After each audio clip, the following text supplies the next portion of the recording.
ready na po to answer your questions. So may I request the members of our technical working group to please flash on screen our first question upang makapagsimula na po tayo. Alright. Hello po. Hello, Sir Medos. Hala. Our apps for mathematics. Hello po. Ayan. Greet po muna kayo sa ating mga participants. Konting hi. Po, ayan. Hi, hello. Hello. Hi, sir. Good morning. What about Doc Allen Morning. Dilaran, our focal person for English? Hi, Doc. Good morning.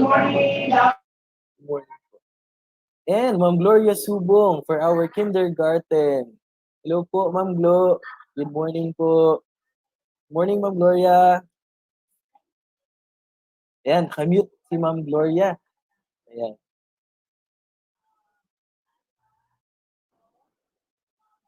Sige. Let us now proceed to our first question. Ayun. Na-flash na kanina yung question. Can we see it again po? Our question. Can I be Our heard? first question. Yes po. Okay. Yan. So, ma'am and sir, allow me po to read the first question. So, the first question is coming from Ligaya Bolo. Ang tanong niya po ay, it was said that milk is for school year 2020 to 2021 only. Therefore, after school year 2020 to 2021, the teachers will use again, or are the teachers will be using again the K to 12 learning competency. Sige po. Can I? Yes po. Go ahead po. Per national orientation ng MELCS, maskin beyond 2021, we are still going to use the MELCS because the MELCS have been prepared years before COVID pa. Mo gyud na ilahang plano. Mo na siya sa orientation nga among nadawat during that was June yata. Or so dili ta maguol nga dili na ta makagamit anang mails nato mobalik ta sa K to 12 because didto man na siya gikan. Wala man nato gi-reject ang K to 12 curriculum. Gi-enhance lang ang mga competencies. Okay. Okay, thank you po, Ma'am Gloria, for answering the question. Na po, naging malinaw po sa ating lahat na hindi po siya limited for the present school year. Pwede pa po natin siya magamit even after this school year. Ayan. So, may dadagdag po ba ang ating ibang education program supervisor? Or, sige po.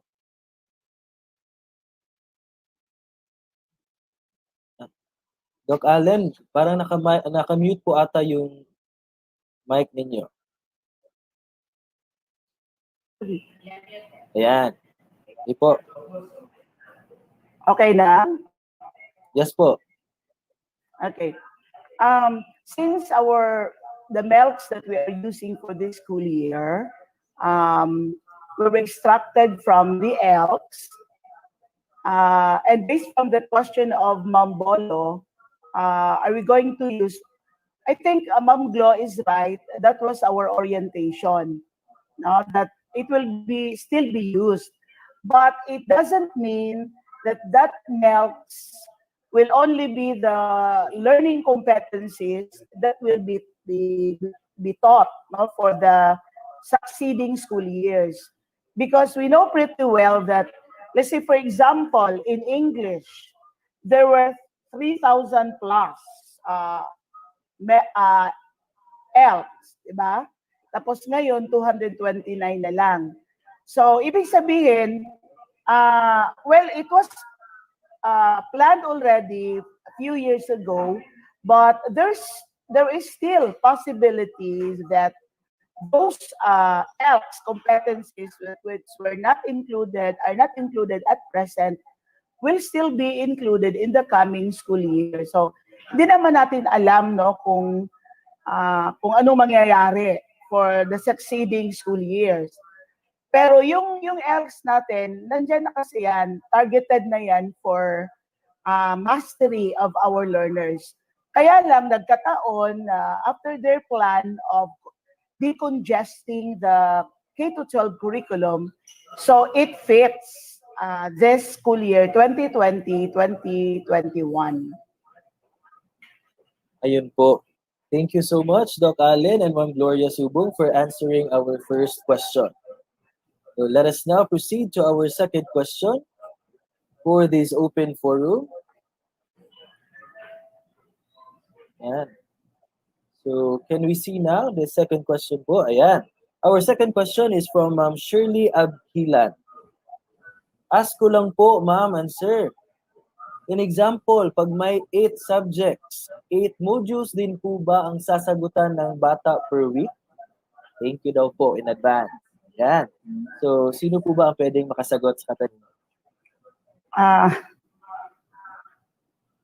Siguro no, it goes with what the learners are going to do for this school year, di ba?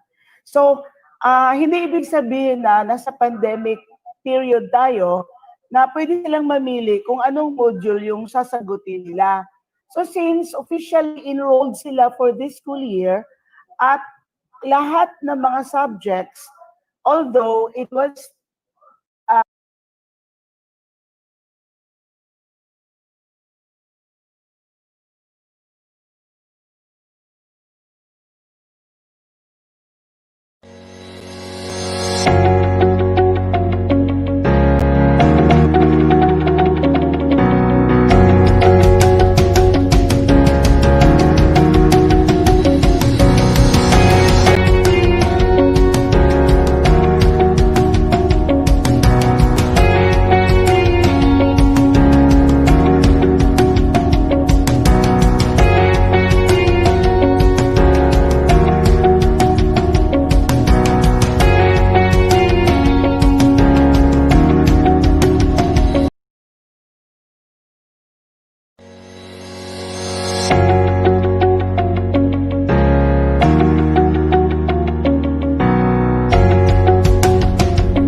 there is still possibilities that those ELCs competencies which are not included at present will still be included in the coming school year. So, hindi naman natin alam no kung ano mangyayari for the succeeding school years.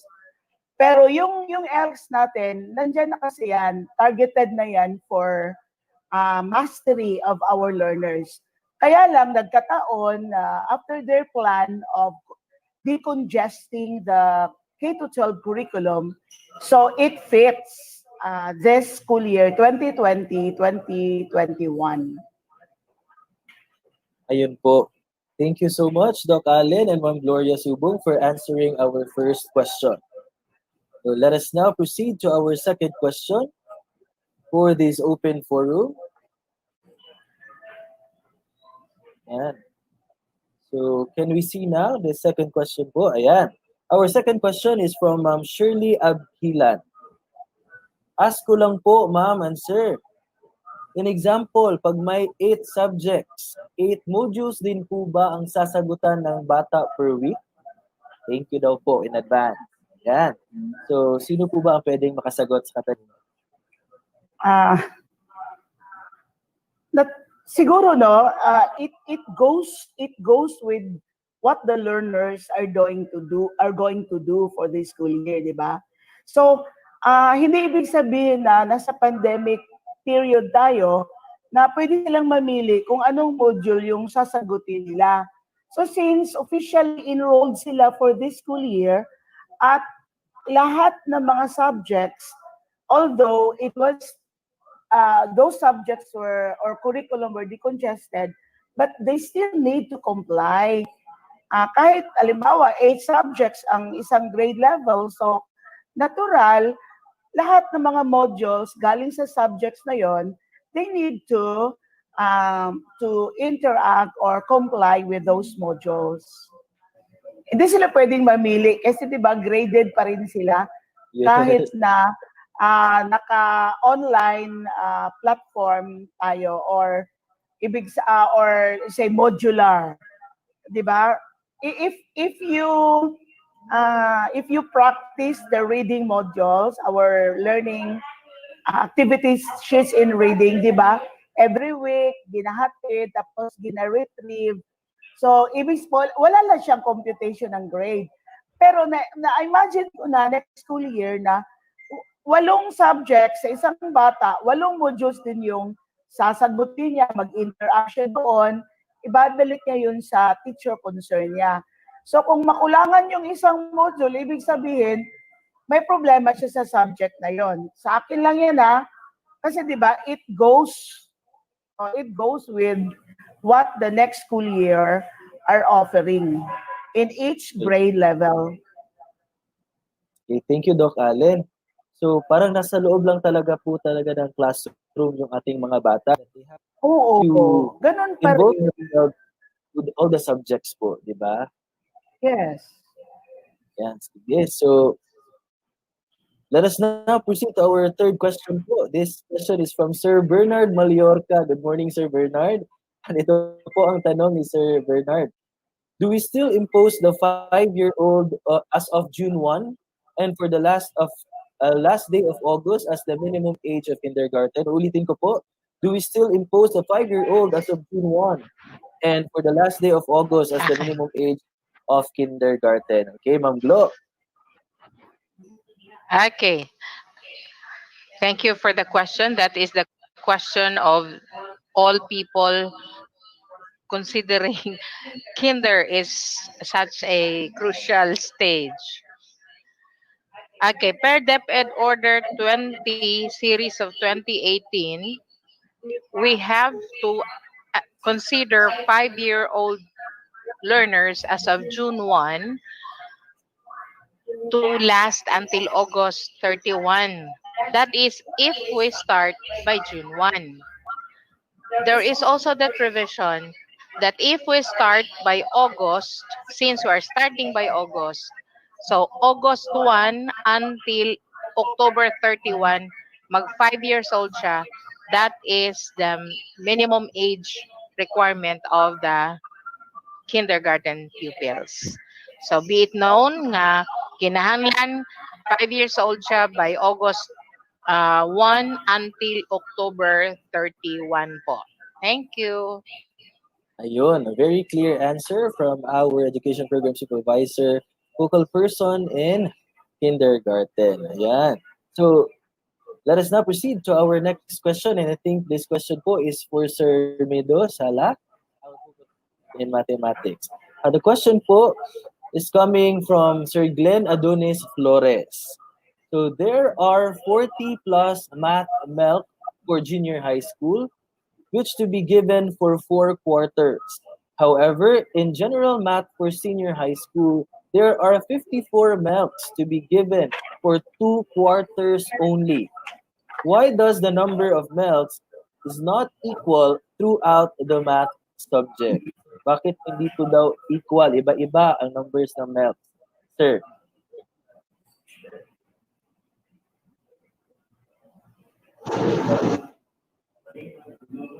No, Gudon. Actually, the competencies of the mathematics, they are different, no? Especially in the senior high school, all learning areas or all mathematics subjects are usually the competencies are decreased, no? Depending on the subject. So in a particular senior high school, especially in general mathematics, of course, na-reduce din yung competencies, no, for first and second quarter. Alright. At hindi natin control yan dahil gawa yan ng central office, yung milk natin na sinusunod. Okay, sir. So, yun na po talaga, di ba? Nakasaad na siya, nakalagay na sa printed na mga most essential learning competencies in mathematics. So, hindi po talaga same number ang ating mga MELCs for junior high and for senior high school. Po. So, sana ay nasagot po namin ang iyong question, Sir Glenn Adonis Torres. And I think we can still accommodate po last question. Ayan. So, this is the next question po. Good morning po, sir and ma'am. Maaari po kaya na sa multi-grade gagamit ng modules at worksheets tulad ng mga monograde kasi po kukunti na lang din po yung competencies at saka po modular. Thank you po. Again, allow me po to read the question once more. This is for Ma'am Marlene. And good morning po, sir and ma'am. Maaari po ba kaya na sa multi-grade gagamit ng modules at worksheets tulad ng sa monograde? Kasi po, kukunti na lang din po yung competencies at saka po modular. Thank you po. Yan. Okay, good morning. For multigrade, meron din silang milk na binigay sa kanila.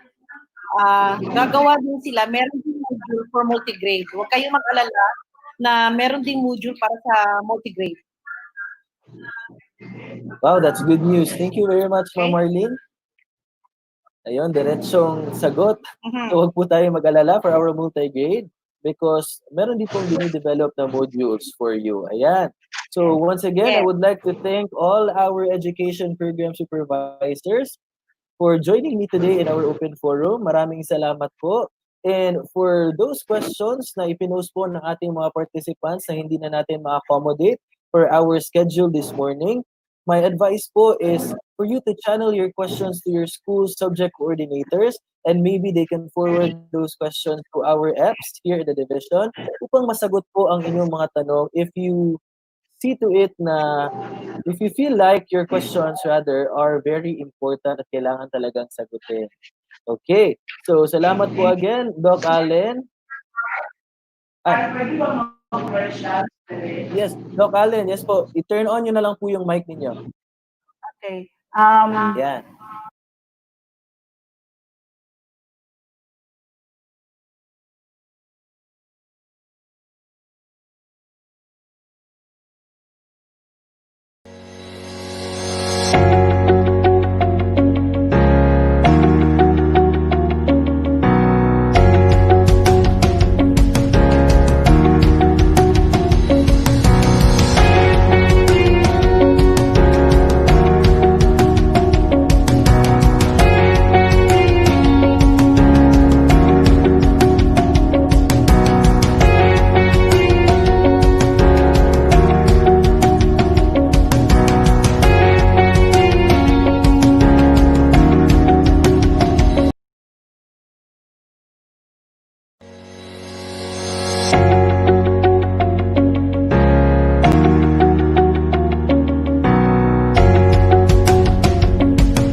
Ladies and gentlemen, good afternoon and welcome to the second day of the District Training of Teachers on Learning Management System or LMS. Once again, welcome po sa ating mga teacher participants in this or in the second day of our training. So isa na namang napaka daming information and knowledge that we are going to get in this afternoon's session. Of course, but before that, as what we have agreed, that we will have a recap on the morning's session. And it will be given to us by no less than teacher from Dr. Vislomino Y. Tamondong Elementary School. May we have now Ma'am Pasjoy Balisa-Lisa.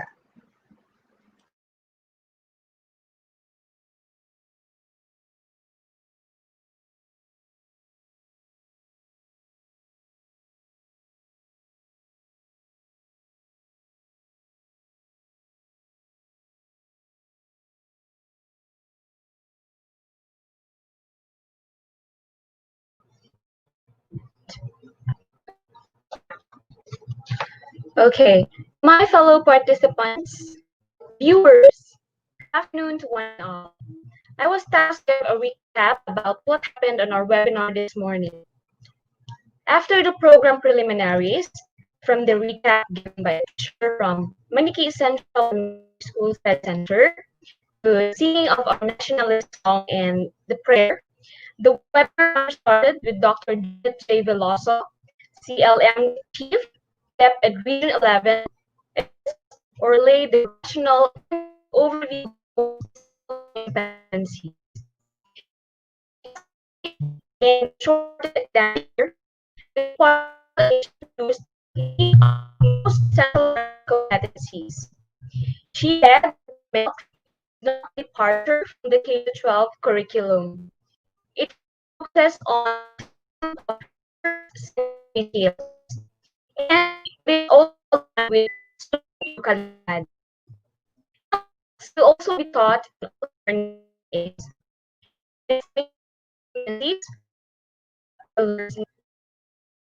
Dr. Vilter learning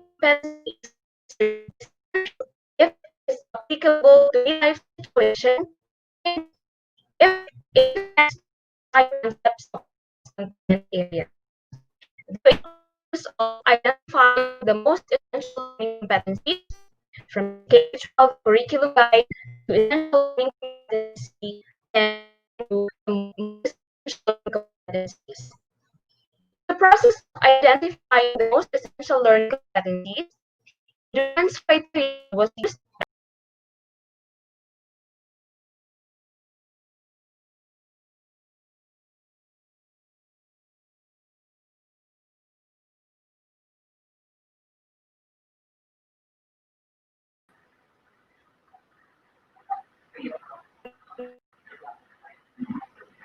All right. So I bet, ma'am, we will just get back to you later, Ma'am Pasjoy. So live yun, ladies and gentlemen. Maybe there is something or some technicalities of Ma'am Pasjoy's internet connection. Well, anyway, stay put, ma'am. Stay lang po tayo dyan. Stay online. We will just get back to you. All right. So at this juncture, again, another attendance link will be flashed on screen later. It is not yet available or it's not yet open. So hindi pa po pwede mag-attendance this time.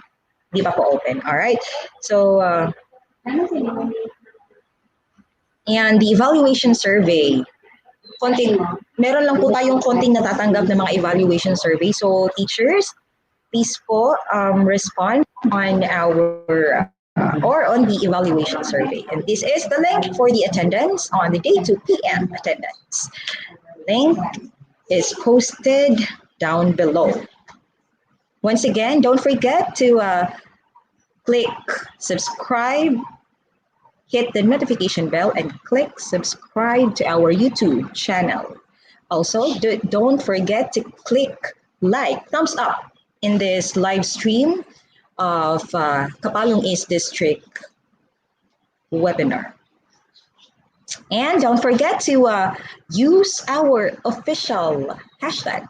That is these are CapEast LMS and hashtag Sulong CapEast. Marami na po tayong nakikita no, sa Facebook, sa feed po. Meron na po talagang teachers na nag-a-upload ng kanilang mga pictures using our official hashtag. So thank you so much, teachers. I-shout out natin mamaya TWG, yung mga teachers po na nag-a-upload ng pictures nila online sa FB using our official hashtag. So i-shout out natin sila later. Iniipon pa po namin kung sino-sino po kayo, sino-sino pong i-shout out namin. But anyway, don't worry because we are to broadcast your name later. Thank you so much in using our official hashtag. And if mag-comment po kayo sa ating live stream, ma'am, sir, again, please use our official hashtag whenever you post greetings on our live stream. All right. So again, another learning that we are going to gain in this afternoon session, and it is the continuation of continuation walkthrough with the MELCs. So unpacking of competencies based on the MELC this afternoon.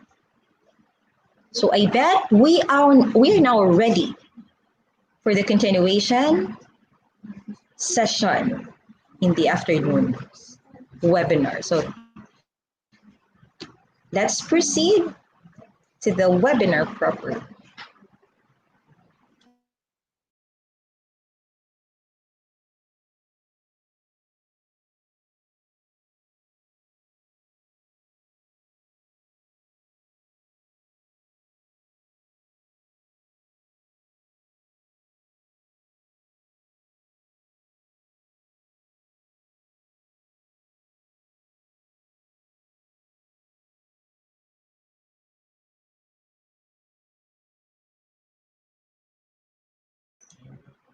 All right, we're back. Nakamute pala yung microphone ko kanina. So, I bet Ma'am Pasjoy now is now ready for her recap. So, let us now call in on screen Ma'am Pasjoy Lisa from Dr. Lisumino, Waitamondong Elementary School. Good afternoon, ma'am. Good Struggle afternoon, po tayo sa ma'am. internet connection natin dyan. Yes, sorry kayo. All right. It's okay. Take it away, Ma'am Pasjoy. Thank you, ma'am. Dr. Veloso ended her talk as she urged everyone to do our best, even this crisis. She said that we can still provide quality education amidst this pandemic if we go hand in hand. Next is the more detailed presentation of the most essential learning competencies, the walkthrough of the MELCs from the different learning areas that were given by the focal persons in the particular learning areas, from kindergarten MELCs, mother tongue, Filipino, English, and mathematics. One of the focal persons said that MELCs must be contextualized in order to accommodate the varying contexts of the learners, the teachers, and also the learning environment. I guess that's all that transpired during the morning session of our webinar. Good afternoon once again.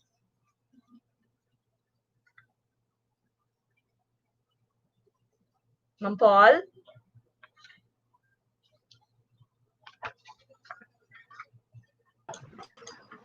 Thank you so much, ma'am. Thank you, ma'am. So makakahinga ka na ng malalim po. All right. Thank you so much, Ma'am Paz. Have a great afternoon. All right. So at this juncture, again, let us now continue. Let us now proceed to the continuation walkthrough with the MELCs. And attendance is now open. So, pwede na po natin i-access yung attendance natin for this afternoon. Another link is provided on our attendance. So, dali na, attendance na kayo. Mag-close na ni in later pa. So, evaluation again will be available 4 p.m. So, I bet we are now ready to proceed to our continuation or to the continuation of the afternoon session, which is the walkthrough with the MELC. So, ladies and gentlemen, the Curriculum and Learning Management Division Education Program Supervisor in Science, Dr. Maria Liza I. Berandoy. Uses of light, sound, heat, and electricity. 2 of the LCs has been dropped because of these reasons, written in the last column. Now, let us have a walkthrough of the MELCs. We have here the grade level standards for force and energy, earth and space. In this slide, we see that the first LC was dropped, while 2 LCs were rephrased. The reasons for these changes are reflected in the last column. We have here the grade level standards for force and energy, earth and space for grade level 5. In this slide, we see that the first LC was dropped. So with the last LC, while the second LC was rephrased. The reason for these changes are written in the last column of this slide. We have here the grade level standards for force and energy, earth and space for grade 6. In this slide, we see that the first LC was rephrased and revised, while the second LC was dropped. These reasons, the LC was expounded to include effects of both rotation and revolution. It was dropped because this partly subsumed in the LC manipulates simple machines to describe their characteristics and uses. For junior high school, grade 7, level standards, force and energy, earth and space. Learner can describe the motion of objects in terms of distance and speed and represent this in tables, graphs, charts, and equations. They can describe how various forms of energy travel through different mediums. Learner describe what makes up the Philippines as a whole and the resources found in the archipelago. They can explain the occurrence of breezes, monsoons, and ITZZ, and how these weather systems affect people. They can explain why seasons change and demonstrate how eclipses occur. The first LC is being rephrased and revised. The second and the third were dropped due to the following reason. The intention of the LC for the students to discover the wave characteristics that define color and intensity and energy. Map reading and landforms, bodies of water are already discussed in AP.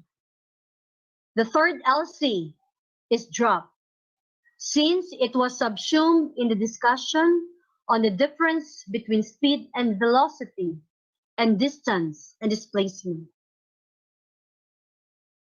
This slide shows the grade level standard competency for grade 8 for force and energy, earth and space.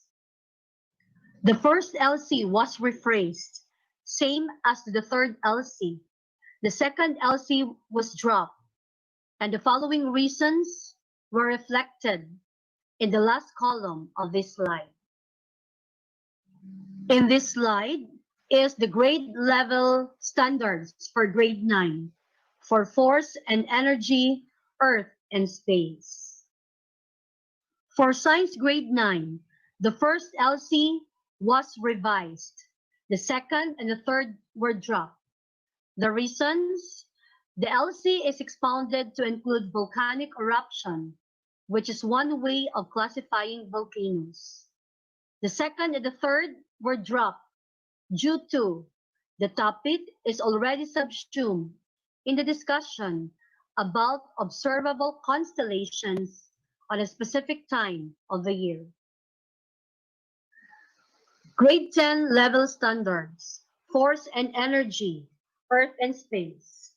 At the end of grade 10, learners realize that volcanoes and earthquakes occur in the same places in the world and that these are related to plate boundaries. They can demonstrate ways to ensure safety and reduce damage during earthquakes, tsunamis, and volcanic eruptions. Learners can explain the factors affecting the balance and stability of an object to help them practice appropriate positions and movements to achieve efficiency and safety, such as in sports and dancing. They can analyze situations in which energy is harnessed for human use, whereby heat is released. In grade 10, the first and the third LCs were dropped, and the second LC was rephrased. The reason for this are all reflected in the last column of this slide. For grade level 3 standards, domain living things and their environment. At the end of grade 3, the learner can describe the functions of the different parts of the body and things that make up their surroundings, such as rocks and soil, plants and animals. In grade 3, the first LC was rephrased. Describe the parts and function of these organs of the human body. To MELCs, describe the functions of the sense organs of the human body. The reason for this, focus should be on the main function of each sense organ. The parts of the sense organs may be tackled in a much higher grade level. Scientific terms of the parts of the sense organs are not appropriate for their age. Whereas the second competency was dropped. The reason is reflected in the last column of this slide. Another LC in Science Grade 3 is dropped. The reason, it will be discussed in Grade 4 EPP. In addition, another LC was dropped for Grade 3 due to all these topics will be covered in Grade 4 EPP. For grade level standards, Grade 4, domain living things and their environment, reflected in this slide. One LC for Grade 4 was dropped, since it will be covered in Grade 4 Health. There are two learning competencies merged and turned into one MELCs. Describe some types of beneficial and harmful interaction among living things, for the reason that the fusion of the LCs could provide students a better understanding of the organisms' interrelationships. In this slide, reflected the Grade 5 level standards for living things and environment. For Grade 5, two of the learning competencies were dropped, since it will be covered in Grade 5 Health. Here is the Grade 6 level standards, living things and their environment.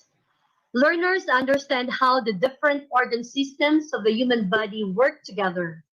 Learners can classify plants based on reproductive structures and animals based on the presence or lack of backbone. Learners can decide and conduct an investigation on plant propagation. Learners can describe larger ecosystems such as rainforests, coral reefs, and mangrove swamps. For Science Grade 6, one LC is dropped, since it was covered in Grade 5 competency. For junior high school, Grade 7 level standards, living things and their environment. After studying how organ systems work together in plants and animals in the lower grade levels, learners can use a microscope when observing very small organisms and structures. Learners recognize that living things are organized into different levels: cells, tissues, organs, organ systems, and organisms. These organisms comprise populations and communities which interact with non-living things in ecosystems. For Grade 7, two LCs were dropped, since it could be tackled in Grade 8 and it was discussed in Grade 5. For Grade 8 level standards, living things and their environment is reflected in this slide. In grade 8, only one LC was dropped since it was covered in grade 6, third quarter, and grade 7, health, second quarter. In this slide shows the grade 9 level standards for the living things in their environment. For science grade 9, only one LC was dropped since it was covered in a grade 8 competency. This slide shows the grade 10 level standards on living things in their environment. For grade 10, only one LC was dropped since it was covered in grade 8. For the senior high school, course subject description for Earth and Life Science, this learning area is designed to provide a general background for the understanding of Earth science and biology. It presents the history of the Earth through geologic time. It discusses the Earth structure, composition, and processes. Issues, concerns, and problems pertaining to natural hazards are also included. It highlighted and deals with the basic principles and processes in the study of biology. It covers life,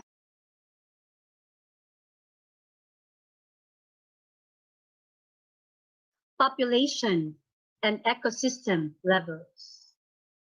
To name a few, describe classic experiments that model conditions which may have enabled the first forms to evolve. This LC could be subsumed under Science 11 or 12, Living Things, Quarter 2, Week 1, Competency Number 1. Explain the evolving concept of life based on emerging pieces of evidence. Other LCs dropped were shown in this slide. Here are the examples of the learning competencies dropped in Earth and Life Science. Reflected here are the LCs dropped due to the following reasons: that it was captured in grade 5. These are the LCs dropped for the Earth and Life Science for the following reasons. Reflected in this slide are the LCs dropped for Earth and Life Science due to the reason that it was covered in grade 10. A sample of LC dropped for Earth and Life Science because it was captured in junior high school. Another LC dropped due to the reason that it was captured in grades 5 to 7. For senior high school, General Biology 1 and 2. Biology 1. This subject designed to enhance the understanding of the principles and concepts in the study of biology, particularly life processes at the cellular and molecular levels. It also covers the transformation of energy in organisms. Biology 2. This subject is designed to enhance the understanding of the principles and concepts in the study of biology, particularly heredity and variation, and the diversity of living organisms, their structure, function, and evolution. For Biology 1, 6 LCs were dropped. An example of this: discuss crossing over and recombination in meiosis. MELCs describe the stages of mitosis and meiosis given the 2n equals 6. For the reason, it is subsumed in STEM Bio 1112 with this code. Here are the other LCs dropped for biology. For biology 2, there are 4 LCs were dropped due to It is covered in grade 8, in grade 9, and in grade 10. As well as there are two LCs were merged into one MELCS. And that maintain steady internal conditions such as temperature regulation, osmotic balance, and glucose levels that possess various structures and processes. For grade 3 level standards, domain matter, they can classify these things as solid, liquid, or gas.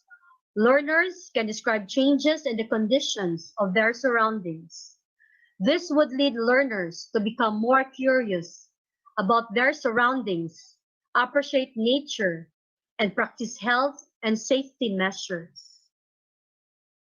For grade 3, 2 LCs were dropped, 1 retained in MELCS, for the reason that the LC had already been introduced partly in earlier grades, and students to classify objects based on observable characteristics similar to the retained LC. This can form part of an activity to reinforce the LC. In this slide, grade 4 level standard domain matter is reflected. For science grade 4, 2 LCs were dropped for the reason that it is subsumed in grade 6 health. In this slide shows the grade level standards for grade 5 matter. For science grade 5, only 1 LC was dropped. It is because it is subsumed in the LC, design a product out of local recyclable solid and or liquid materials in making useful products. This slide reflects the grade 6 level standards for matter. For science grade 6, 2 LCs were retained, 2 rephrased to MELCS, and 1 LC drop. For the reason that revised to require the learner to describe the various separation techniques, which requires a higher level cognitive demand than just recognizing them. The LC was dropped. This can be learned along with the second LC, as learners are directed to describe various separation techniques. Grade 7 level standards matter. At the end of grade 7, learners can distinguish mixtures from substances through semi-guided investigation. They realize the importance of fair testing when conducting investigations. For grade level 7, all LCs were retained. For grade 8 matter, learners can explain the behavior of matter in terms of the particles it is made of. They recognize that ingredients in food and medical products are made up of these particles and absorbed by the body in the form of ions. One LC was deleted to retain in science grade 8 for the reason that LC can be merged with the succeeding LC as students are directed to make use of the periodic table to determine the properties of elements. Grade 9 level standards matter. Learners can explain how new materials are formed when atoms are rearranged. They recognize that a wide variety of useful compounds may arise from such rearrangement. Science grade 9. 1 LC was dropped, 2 LCs were merged, and all the reasons were reflected in the last column of this slide. For grade level 10 standards matter. Learners can explain the importance of controlling the conditions under which a chemical reaction occurs. They recognize that cells and tissues of the human body are made up of water, a few kind of ions and biomolecules. These biomolecules may also be found in the food they eat. For grade 10, 1LC was rephrased. Here in this slide reflects the melts and the reason of rephrasing.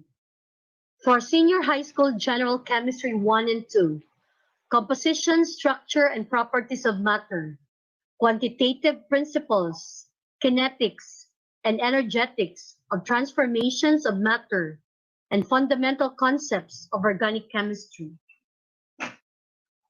For general chemistry 1, 5 LCs were dropped and 2 LCs rephrased. The following reasons are all reflected in these slides. Here is the list of the competency dropped and rephrased in General Chemistry 1. In General Chemistry 2, 3 LCs were dropped and 2 LCs rephrased. All the reasons are reflected in this slide. This slide shows the rephrase and drop competencies, and all reasons are reflected in the last column of this slide. Core subject description, physical science. Evolution of our understanding of matter, motion, electricity, magnetism, light, and the universe from ancient times to the present. Applications of physics and chemistry concepts in contexts such as atmospheric phenomena, cosmology, astronomy, vision, medical instrumentation, space technology, drugs, sources of energy, pollution, recycling, fitness and health, and cosmetics. For physical science, 6 learning competencies were dropped for the reason that the basic concepts are already taught in junior high school. This slide shows the dropped competencies, and the reasons are all reflected in the last column of this slide. Senior high school earth science. This learning area is designed to provide a general background for the understanding of the earth on a planetary scale. It presents the history of the earth through geologic time. It discusses the earth's structure and composition, the processes that occur beneath and on the earth's surface, as well as issues, concerns, and problems pertaining to earth's resources. For earth and space, 3 LCs were dropped for the reasons that the same concept is already introduced in Araling Panlipunan, and the topic had been discussed extensively in Science Grade 8 and 10 in the junior high school, respectively. Junior high school DRRR. This course focuses on the application of scientific knowledge and the solution of practical problems in a physical environment. It is designed to bridge the gap between theoretical science and daily living. For the senior high school specialization earth science, 3 LCs were dropped. For the reason, the concept is subsumed in the discussion of exposure to hazards and been introduced in Science Grade 6 and subsumed in the prior LC, where discusses various volcano-related hazards. For General Physics 1 and 2, Physics 1, Mechanics of Particles, Rigid Bodies and Fluids, Waves, and Heat and Trigonometry, Graphical Analysis, and Basic Calculus.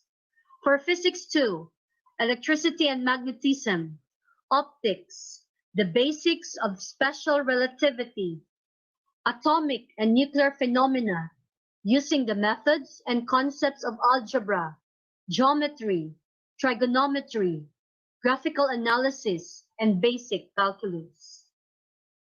This slide shows the drop competencies for General Physics 1, and all the reasons are reflected in the last column of this slide.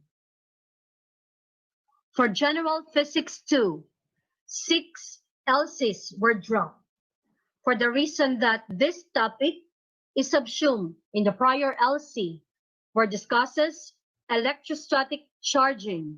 Ohm's law is already introduced in grade 6, and there is no sufficient laboratory equipment provided yet to schools to carry out the activity. Now let us look on how to use the MELCs. But we must remember that MELCs are the same LCs, but only trimmed down. We have 3 things to consider. First, MELCs must be unpacked because they are broad statements. Second, MELCs must be aligned to the content standards and performance standards of the science curriculum. And lastly, time allocation for targeting of the MELCs must be flexible. Here, let us look at the grade 8 first quarter using MELCs. Time allocation, week 2 to 3. For the content standard, the learners demonstrate understanding of work using constant force, power, gravitational potential energy, kinetic energy, and elastic potential energy. We will consider the performance standard. The learner should be able to develop a written plan and implement a Newton's Olympics. And for the MELCs, identify and explain the factors that affect potential and kinetic energy. Here is the grade 8 first quarter sample and packed MELC to learning objectives. A. Define and differentiate potential and kinetic energy. B. Identify the factors that affect potential energy. C. Determine the mathematical variation between potential energy and mass and height from the ground. D. Compare the values of potential energy of varying masses at the same elevation from the ground. Letter E. Identify the factors that affect kinetic energy. F. Determine the mathematical variation between kinetic energy and mass and velocity. G. Create and explain a concept map involving the terms kinetic energy, potential energy, mass, velocity, and elevation. And last, demonstrate and explain the law of conservation of energy using a pendulum. As reflected in this slide, the sample and pack MELCs to learning objectives directly responds to the content standard of the science curriculum and performance standard. As reflected in the yellow box, responds to the content standard, demonstrate understanding of potential energy, kinetic energy, and that is explicitly reflected in learning objectives letter A to letter G.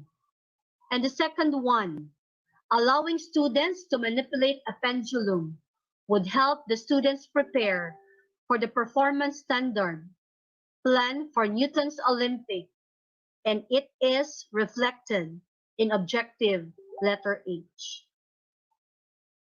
Part, I would like to summarize some key points in this orientation of the most important learning competencies. First, the key stage and grade level standards are retained. Second, the most essential learning competencies are not departures of the K-12 basic education science curriculum. Third, it retains the same vision of developing scientific, technological, and environmental literacy. Last, the learning competencies were trimmed down to the most essential competencies. In the end, according to Hans A. Bethe, we need science education to produce scientists, but we need it equally to create literacy in the public. Thank you so much, and I hope we have a clear understanding of the importance of the most essential learning competencies in this new normal. I also hope that we can make the best out of our learners during these trying times. Good luck and God bless us all. Mabuhay tayong lahat.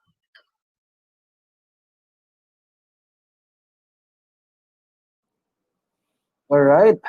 That was Dr. Liga.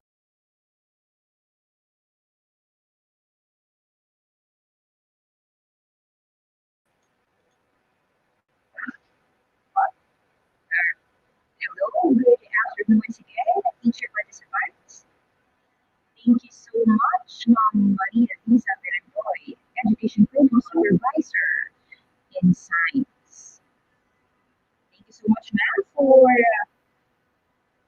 very informative sharing. You were teaching us how milk would be used by our teachers in the new normal setup. At this juncture, we will be reading a lot of comments. Kaya gi-flood light na mi. Flood comment di ay flood light.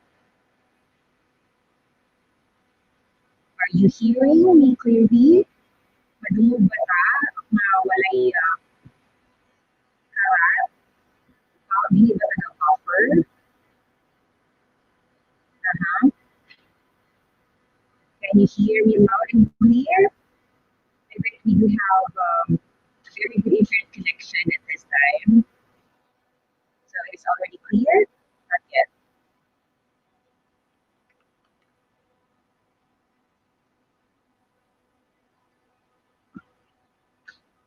I will not use microphone.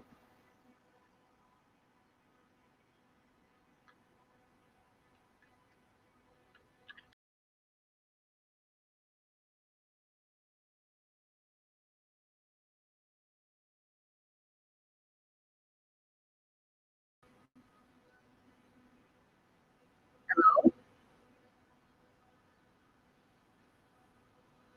So there is some technical problems. So we do apologize for the technical difficulties that we are experiencing at this time. Now let us now read the comments, of course, by our teacher participants. Klaro na ba tayo po? Klaro na? Di pa rin? Kalat-kalat gihapon? Okay na. Alright, thank you so much, PLET. Wala kang katulad. Let us now read the comments of our teacher participants. Ma'am Jennifer Corriquet and Son Nokias. Good afternoon, watching from Mabantao National High School in Lopa. Sa lahat ng taga Mabantao National High School, thank you so much for tuning in. Ma'am Marivic Salvale Amper. Good afternoon, everyone. Ngayong hapon, Ma'am Marivic. Ma'am Tita Jose Capisnon. Good afternoon, everyone still watching here po at Kapalong National High School. Hello po, ma'am. Sir Romeo Baluro, good afternoon, still watching from the Pitan Integrated School. Later we will be revealing, or we will reveal the early bird awardees. So akong mga early bird na mga kaubanan, in the afternoon session, i-reveal natin po later. Mary Jane Superioridad, a shout out po sa grade 4 teachers of Maniquis Central, headed by our grade head, Ma'am Evelyn Manos. Hello po sa lahat ng grade 4 teachers of Maniquis Central. Ma'am Lola Tessa Eddie Vantino, good afternoon po sa lahat. Smiley, smiley, smiley. Nagkag kayo. Ma'am Joy Gales, Sir Joy Gales, Mama, good afternoon po sa lahat from Lan IS. Ayan na siya. Ang ulan. Ma'am Shane Poblador Mosol, good afternoon watching from Kapalong National High School. Hi to all senior high school teachers, especially sa second batch. Hashtag CapEast LMS and hashtag Sulong CapEast. Thank you so much, ma'am, for using our hashtag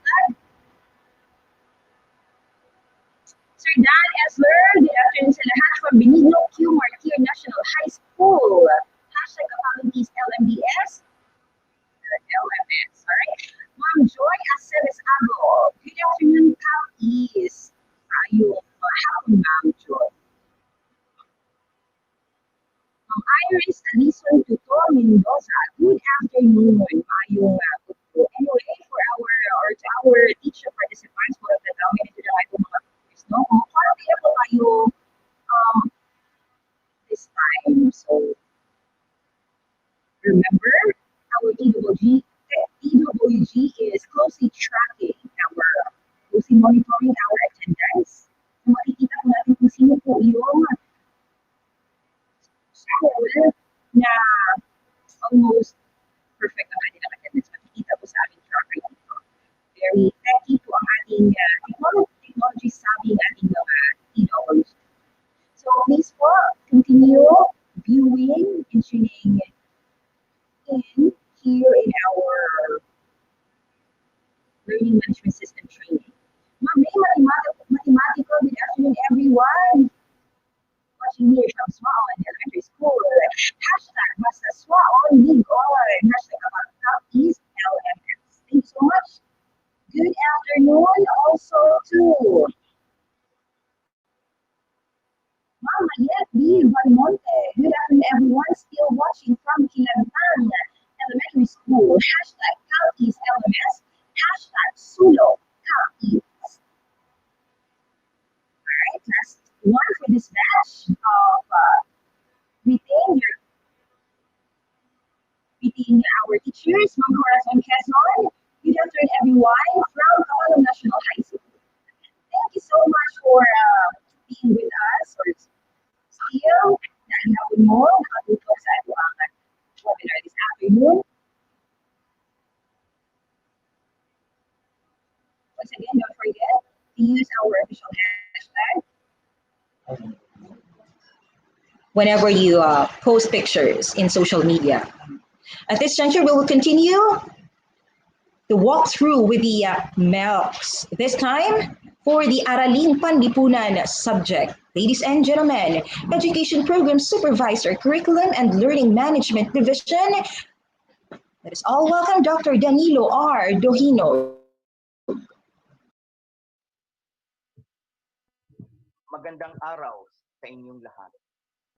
Sa aming direktor, si Dr. Evelyn R. Petalbero, CESO 4, gayon din sa aming Assistant Regional Director, Dr. Maria Ines P. Asuncion, CESO 5. Sa aming hepe, si Dr. Janet J. Veloso para sa Curriculum and Learning Management Division. Gayon din sa Bureau of Curriculum Development, kay Dr. Rosalie Masilang, salamat sa kopya tungkol sa pinakamahalagang pamantayan sa pagkatuto. Gayon din sa kanyang mga specialist. Higit sa lahat, magandang araw sa mga kasamahan ko sa Araling Panlipunan. Gayon din sa ating mga guro sa Rehiyon 11. Ang tatalakayin natin sa araw na ito ay kung paano binuo ang pinakamahalagang pamantayan sa pagkatuto sa Araling Panlipunan, o mas kilala sa acronym na MELT o MELT. Tingnan natin ang naging kasaysayan sa pagkabuo ng MELT sa Araling Panlipunan. Una, nagkaroon ng curriculum review. Ang ating mga dalubhasa ay tiningnang maigi ang curriculum mula sa elementarya hanggang sa sekundarya. Pinag-aralan ang curriculum guide, gayon din ang curriculum standard, kung saan napapaloob ang learning competencies. Mula sa learning competencies, nabuo ang essential learning competencies. At mula naman sa essential learning competencies, nabuo ang most essential learning competencies. Ano-ano nga ba ang mga basihan sa pagkabuo ng most essential learning competencies? Una, kinakailangan na ang learning competency na ito ay panghabang buhay. Kinakailangan din na ito ay buo, malinaw, at may malawak na kaalaman. Higit sa lahat, ito ay naaayon sa pamantayang pangnilalaman at pamantayan sa pagganap. Bakit nabuo ang MELC o yung tinatawag nating pinakamahalagang pamantayan sa pagkatuto? Una, upang matulungan ang mga guro na matukoy ang mahahalagang pamantayang pampagkatuto upang sa gayon ay mabigyan ito ng prioridad. Pangalawa, maging batayan sa kanilang mga desisyong instruksyonal at hindi upang palitan ang kasalukuyang curriculum guide. Tingnan natin ang kabuang bilang ng pamantayang pampagkatuto sa araling panlipunan mula grado 1 hanggang 10. Sa kasalukuyan, mayroon tayong tinatawag na 253 na most essential learning competencies. Ang most essential learning competencies ay mula sa 336 na tinatawag nating essential learning competencies. Ito naman ay galing sa 507 na mga learning competencies mula sa ginagamit natin na curriculum guide. Mula sa 507 patungong essential learning competencies na 336, mayroong 171 na learning competencies na nawala o di kaya'y isinama sa ibang learning competencies o binago. Mula naman sa 336, nagkaroon na lamang tayo ngayon ng 253. Nasaan ang 83 na essential learning competencies? Ito ay posibleng inalis din o di kaya isinama sa kapwa essential learning competencies. Tingnan naman natin ang isa pang datos kung saan ipinakita ang pagbabago ng mga learning competencies patungong most essential learning competencies sa bawat taon. Halimbawa, sa unang taon o sa unang grado, noon mayroong 63 na mga learning competencies mula sa curriculum guide. Ngunit binawasan ito o di kaya tinanggal o pinag-isa para mabuo ang tinatawag nating essential learning competencies. Mula sa 63, naging 31 na lamang ito. Pero naging 29 pa nang mabuo natin ang most essential learning competencies. Sa makatuwid, may dalawang essential learning competencies na pinag-isa at tinanggal. Ito naman ay saring datos na nagpapakita sa porsyento ng mga learning competencies at essential learning competencies na nabago, naisama at natanggal. Halimbawa, sa baitang 1, ang current learning competencies natin ay 63 at ang essential learning competencies natin ay 31.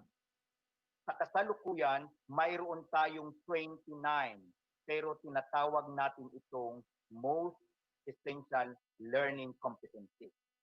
Sa makatuwid, mula sa learning competencies patungong essential learning competencies, mayroon tayong 50.79% na mga learning competencies na nawala o napasama. Gayon din sa essential learning competencies patungong most essential learning competencies na kung saan mayroon tayong 3.18 na porsyento na mga competencies na nawala o napasama. Ano-ano nga ba ang mga pananda upang pag-isahin natin, tanggalin, o di kaya maiba ang anyo ng ating mga learning competency? Pag sinasabi nating retained, itinuturing na essential ang learning competency. Kaya hindi niredusa o nananatili sa dating itong anyo o artikulasyon tulad ng makikita natin sa K-12 curriculum guide. Pag sinasabi naman nating merge, ang mga learning competencies na ito ay magkakaugnay, magkakahilintulad o bahagi ng isang paksa na pinag-isa na lamang sa pamamagitan ng pagbuo ng panibagong learning competency.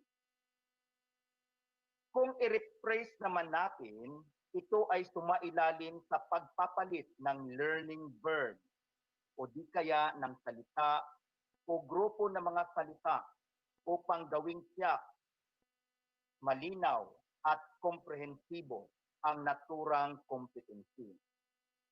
Kapag ito ay subsume, magkakaugnay, magkakahalintulad o bahagi ng isang paksa na ipinagpapalagay na nakapaluloob sa nag-iisang independent na competency. Kung ito naman ay tinanggal, ang ibig sabihin nito, hindi isinama sa ibang uri ng competency dahil ito ay hindi esensyal at ang pagtatanggal dito ay halos walang epekto sa pagkakamit ng pamantayang pangnilalaman at pagganap. Upang mas lalo nating maintindihan kung bakit pinag-isa ang magkakaparihong mga learning competencies at mabuo ang most essential learning competencies, gayon din ang ugnayan ng most essential learning competencies sa tinatawag nating pamantayan sa pagkatuto, pamantayan sa nilalaman o di kaya sa pagganap. Tingnan natin ang ilan sa mga halimbawa mula sa elementarya. Makikita natin sa unang markahan para sa grado 1. Ang content standard o ang pamantayang pangnilalaman ay naipamamalas ang pag-unawa sa kahalagaan ng pagkikilala o pagkilala sa sarili bilang Pilipino gamit ang konsepto ng pagpapatuloy at pagbabago. Sa makatuwid, sa ilalim ng pamantayang pangnilalaman nito, ang mga mag-aaral ay kinakailangang mapahalagan niya ang kanyang sarili pagkatapos ng unang markahan. Sa ilalim naman ng pamantayan sa pagganap, ang mag-aaral ay may buong pagmamalaking nakapagsasalaysay ng kwento tungkol sa sariling katangian at pagkakakilanlan bilang Pilipino sa malikhaing pamamaraan. Sa pamantayan sa pagganap, kinakailangan na ang mga mag-aaral ay may bahagi nila sa iba ang kanilang katangian bilang mga Pilipino sa iba't ibang pamaraan. Mula sa content standard at performance standard, ang Learning Competency 7 ay isinama na sa Learning Competency 6. Bakit? Dahil halos magkakapareho lamang ito. Ang Learning Competency 7 at Learning Competency 6 ay tumutukoy sa pagkatao ng isang mag-aaral, na kung saan siyang binibigyang diin natin sa pamantayang pangnilalaman at pamantayan sa pagganap. Para sa ikalawang taon, sa ikalawang markahan, alam natin na ang ating tinatawag na pamantayang pangnilalaman ay naipamamalas ang pag-unawa sa kwento ng pinagmulan ng sariling komunidad batay sa konsepto ng pagbabago at pagpapatuloy at pagpapahalaga sa kulturang nabuo ng komunidad. Ang tinatawag naman nating pamantayan sa pagganap ay nauunawaan ang pinagmulan at kasaysayan ng komunidad. Gayon din, nabibigyang halaga ang mga bagay na nagbago at nananatili sa pamumuhay sa komunidad. Sa ilalim nito, kinakailangang mapahalagahan ng mga mag-aaral ang mga bagay sa kanilang komunidad. Kung kaya't, pinag-isa ang tatlong learning competencies. Ano-ano ang mga ito? Ang Learning Competency 4 at Learning Competency 3 ay pinag-isa sa Learning Competency 2. Bakit? Dahil halos magkakapareho itong tumutukoy sa pinagmulan ng komunidad. Dumako naman tayo sa ikatlong grado. Halimbawa, sa ikatlong markahan. Ang ating pamantayang panglalaman ay naipamamalas ang pag-unawa at pagpapahalaga sa pagkakakilanlang kultural ng kinabibilangang rehiyon. Ang ating pamantayan sa pagganap ay nakapagpapahayag ng may pagmamalaki at pagkikilala sa nabubuong kultura ng mga lalawigan sa kinabibilangang rehiyon. Sa makatuwid, sa ilalim nito, ang mga mag-aaral sa ikatlong grado ay dapat maunawaan nila at maipakita sa iba ang mga nakagisnang kultura nila, mga kultura na nakuha at namana nila mula sa kanilang rehiyon, ang rehiyon ng Davao. Dahil dito, ang 5 competencies ay naging isa. Itong nailalarawan ang pagkakakilanlang kultura ng sariling lalawigan, na isa-isa ang mga pangkat ng mga tao sa sariling lalawigan at rehiyon, nakapagbibigay ng mga halimbawang salita mula sa mga wika at dialekto sa sariling lalawigan at rehiyon. Gayon din ang nailalarawan ang mga kaugalian, paniniwala at tradisyon ng sariling lalawigan at ng rehiyon ay may pari-parihong tinutumbok. Kung kaya't, maaari na itong gawing isahan at ito ay ang nailalarawan ang pagkakakilanlang kultural ng kinabibilangang rehiyon. Dumako naman tayo sa ika-4 na grado. Halimbawa, sa unang markahan, alam natin na ang pamantayang panglalaman ay naipamamalas ng ating mga mag-aaral ang konsepto ng bansa. Gayon din ang pag-unawa sa pagkakakilanlan ng mga bansa ayon sa mga katangiang geographical gamit ang mapa.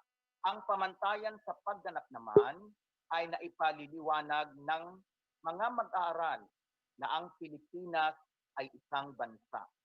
Gayon din ang kasanayan sa paggamit ng mapa sa pagtukoy ng iba't ibang lalawigan at rehiyon. Dahil dito, kinakailangang manatili ang ating unang learning competency na mula pa sa curriculum guide. Dahil natumbok na niya ang ating pamantayang panglalaman, gayon din ang ating pamantayan sa pagganap.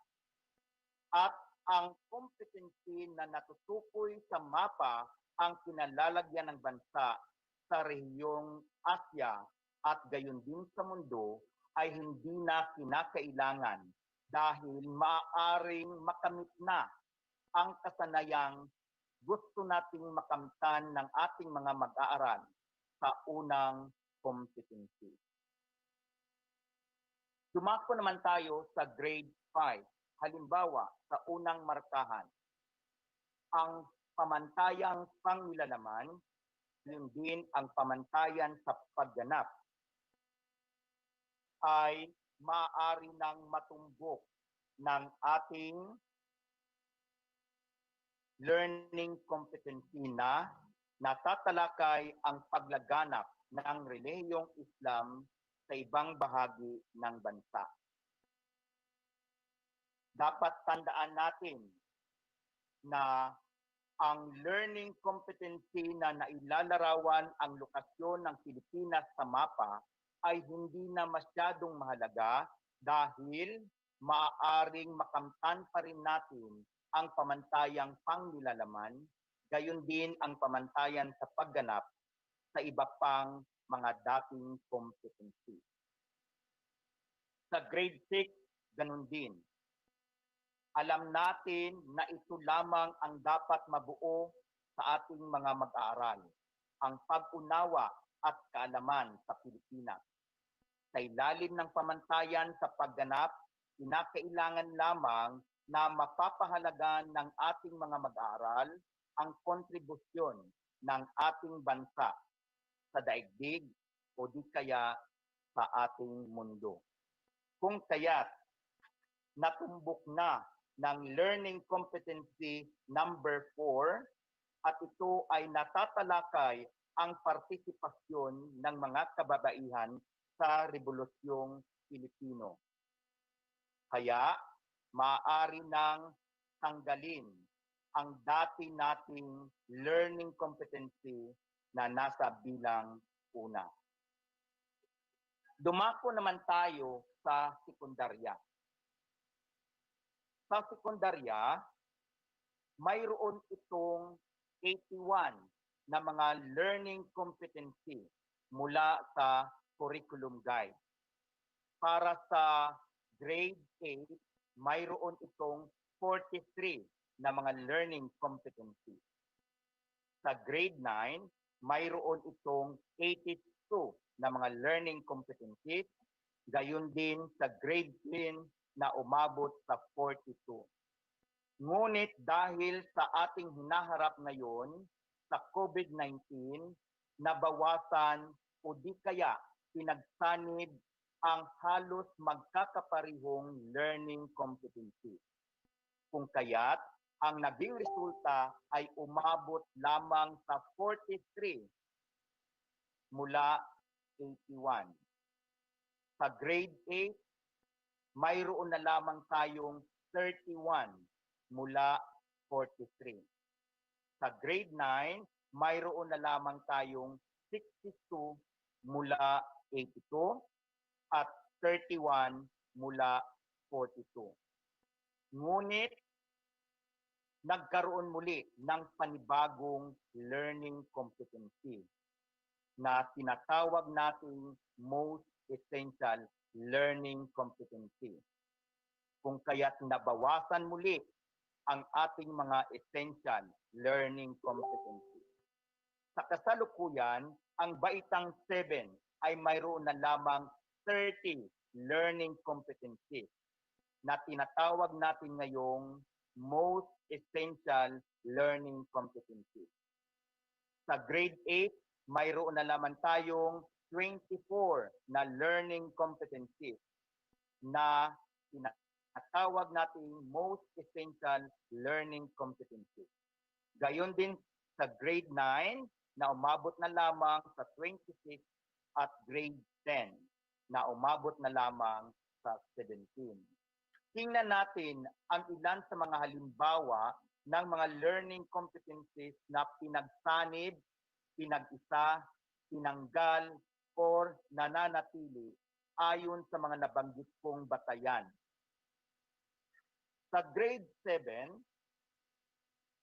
ang pamantayang pangnilalaman ay naipamamalas ng mag-aaral ang pag-unawa sa ugnayan ng kapaligiran, sinaunang kabias ng Asyano. Sa makatuwid, sa ilalim ng grade 7, dapat mabuo lamang sa isipan ng ating mga mag-aaral na may kaugnayan ang tao, at ang kanilang paligid sa paghubog ng sinaunang kabiasnang Asyano. Sa ilalim ng pamantayan sa pagganap, kinakailangan na napag-uugnay-ugnay ng ating mga mag-aaral ang ginampanan ng kapaligiran at tao sa paghubog ng sinaunang kabiasnang Asyano. Dahil dito, tinanggal ang learning competency na nakakagawa ng pangkalatang profile ng geografiya ng Asya. Bakit? Dahil maaari na itong isama sa unang competency natin na naipapaliwanag ang konsepto ng Asya tungkol sa paghahating geograpiko. Ito ay tumutukoy sa ating kapaligiran. Gayon din ang learning competency 8 na kung saan na ipapahayag ng ating mga mag-aaral ang kahalagahan ng pangangalaga sa timbang na kalagayang ekologiko ng rehiyon. Sa learning competency na ito, may pakikialam na ang tao at isa ito sa mga humuhubog sa pagkakaroon ng kabiasnan o pagbabago. Gayon din sa grade 8 na kung saan ilan sa mga dating learning competencies ay pinag-isa. May nananatili at mayroon namang binago. Sa grade 9 ay gayon din. Mula sa content standard at performance standard, may mga pinag-isang learning competency. Kagaya ng nakita natin sa una, pangalawa, pangatlo, at pang-apat na bilang.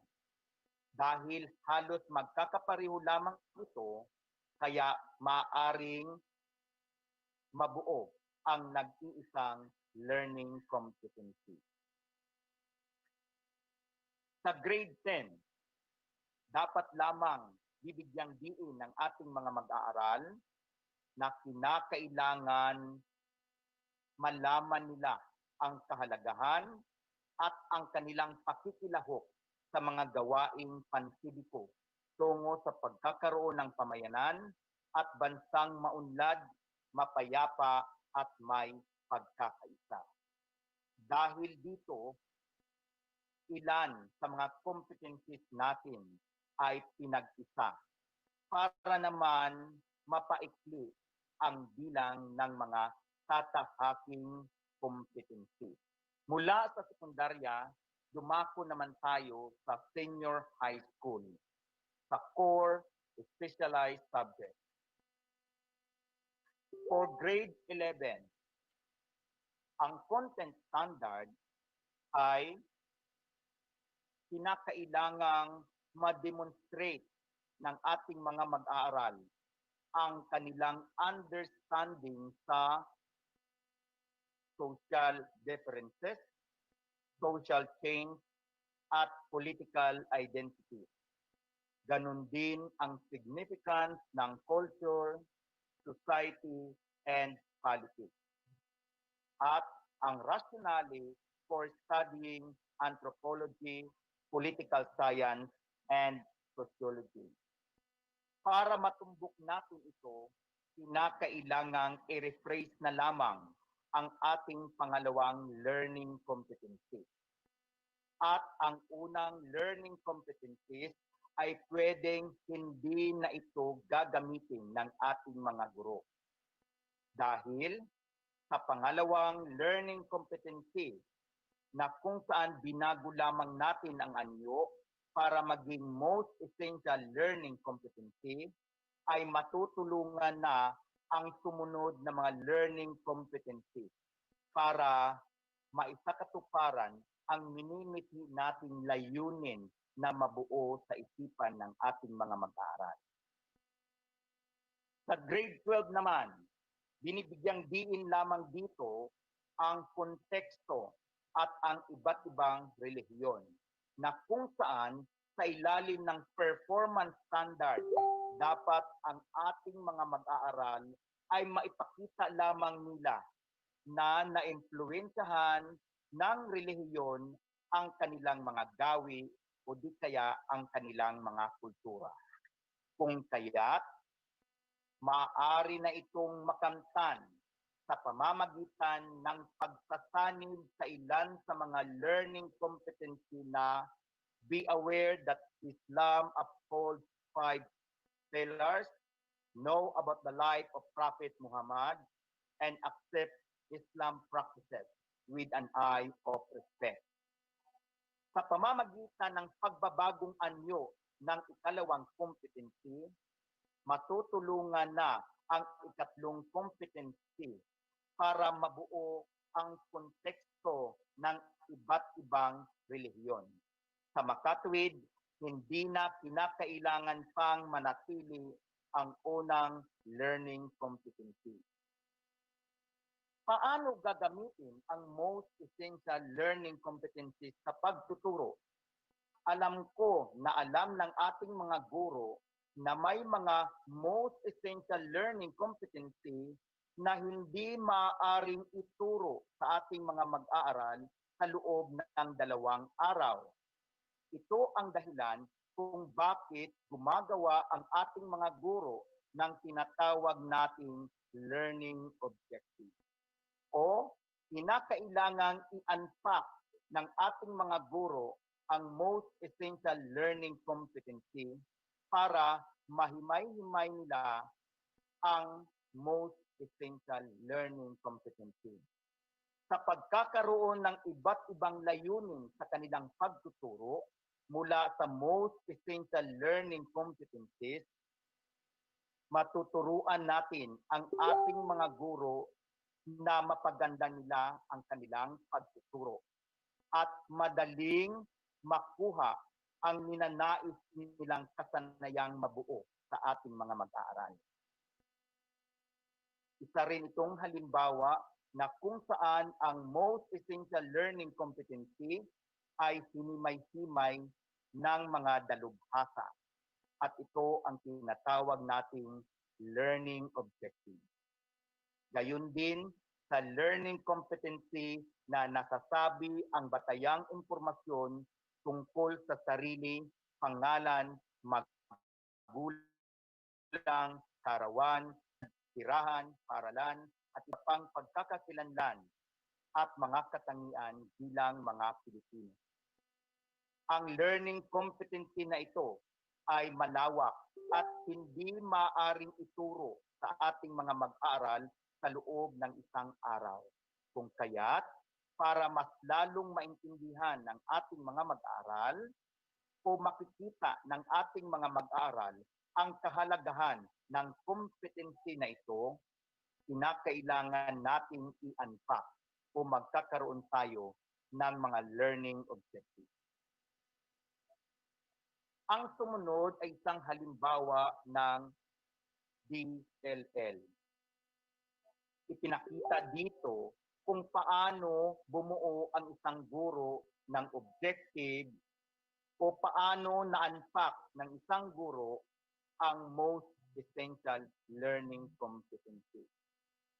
Muli, ginawa ng guro ang pagkakaroon ng objective o layunin dahil ang most essential learning competency ay hindi maisasagawa sa loob lamang ng 1 araw.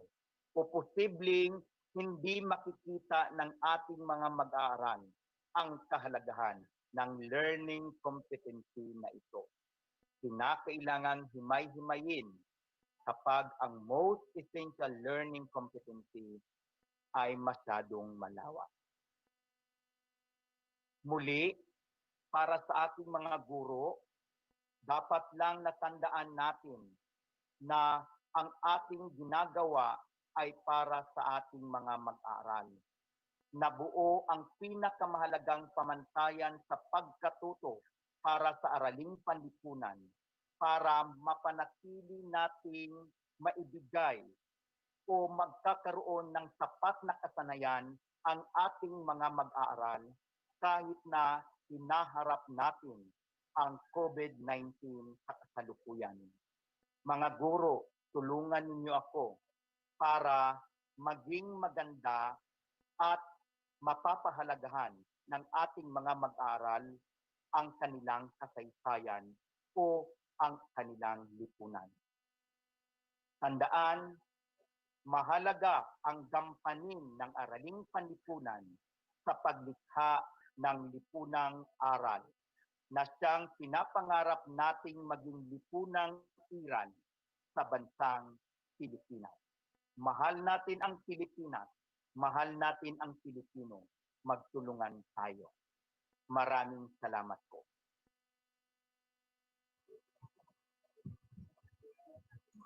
Wow!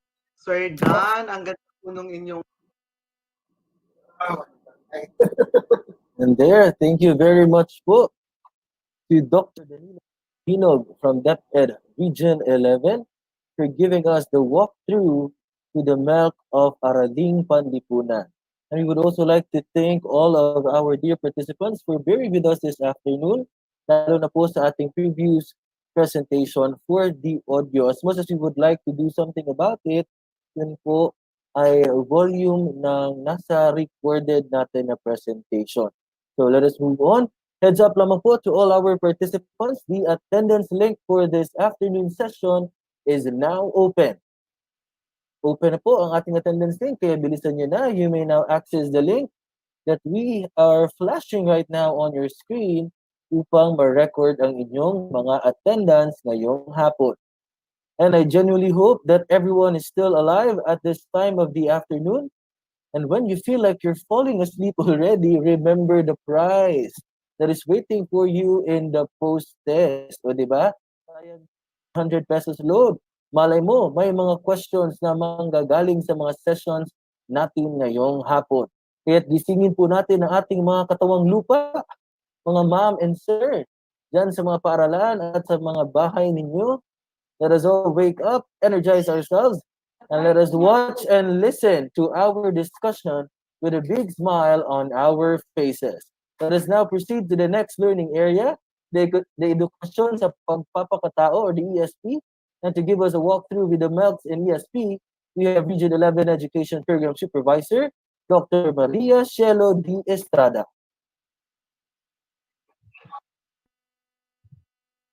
Okay, so we have just heard the discussion of Dr. Dominong on the MELCs in Aral Pan. My task is to present to you the MELCs in Edukasyon sa Pagpapakatao, and based on the session guide which was provided to us, this is the flow of this presentation. The first part is the presentation of the conceptual framework of the Edukasyon sa Pagpapakatao, to be followed by the walkthrough of ESP MELCs. Within this walkthrough of the ESP MELCs, ay yung mga paraan ng pagpili ng MELCs, paano gamitin ang MELCs, pagtaluntun sa MELCs sa bawat stage, and then to be followed by the third part, which is the unpacking of competencies, and the fourth part are the parts of a lesson exemplar. Okay, but before I'll proceed, let me first acknowledge the support of our regional director, Dr. Evelyn R. Calvero, our Assistant Regional Director, Dr. Maria Ines Asuncion, and then our CLMD Chief, Dr. Janet Veloso, and to all men and women in DepEd Regional Office 11 who made this meaningful session possible. Good day to all of you.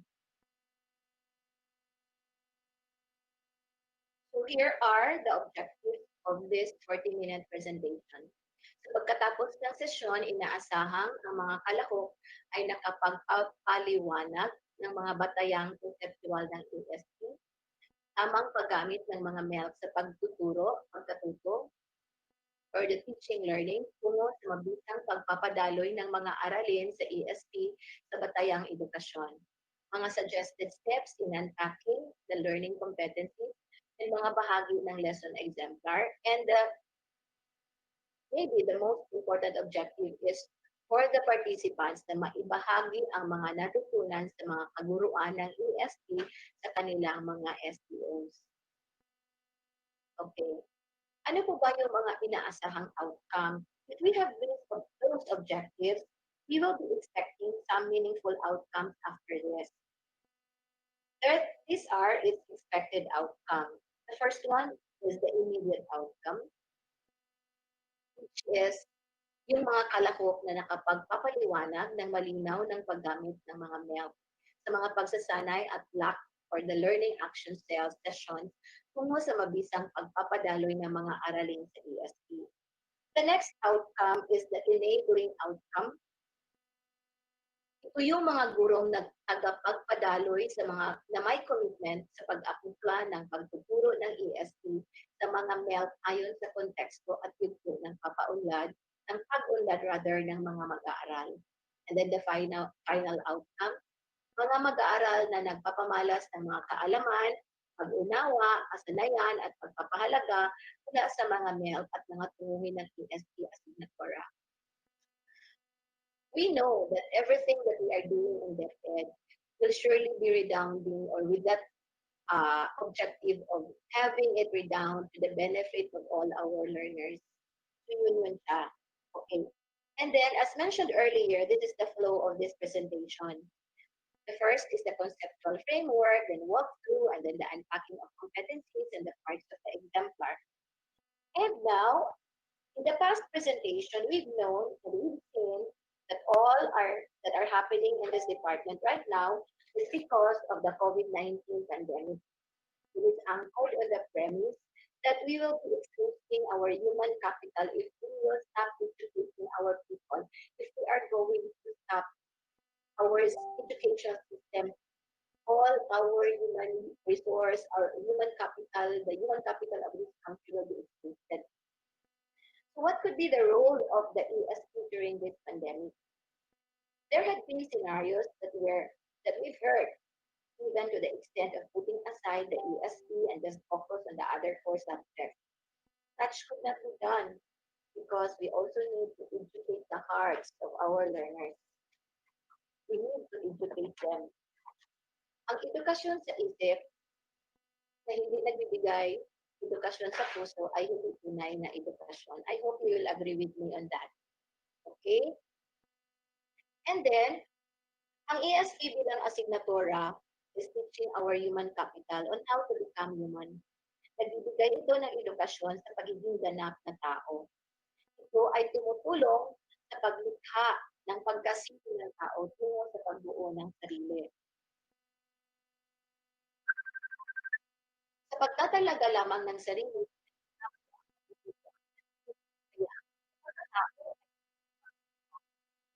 here comes the target outcome.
our learners who are the future leaders of this country in the of leaders of this country in the future.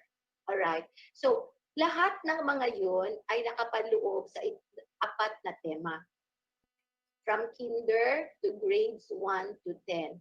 So there are 4 themes. The first one is about pansarili, sarili.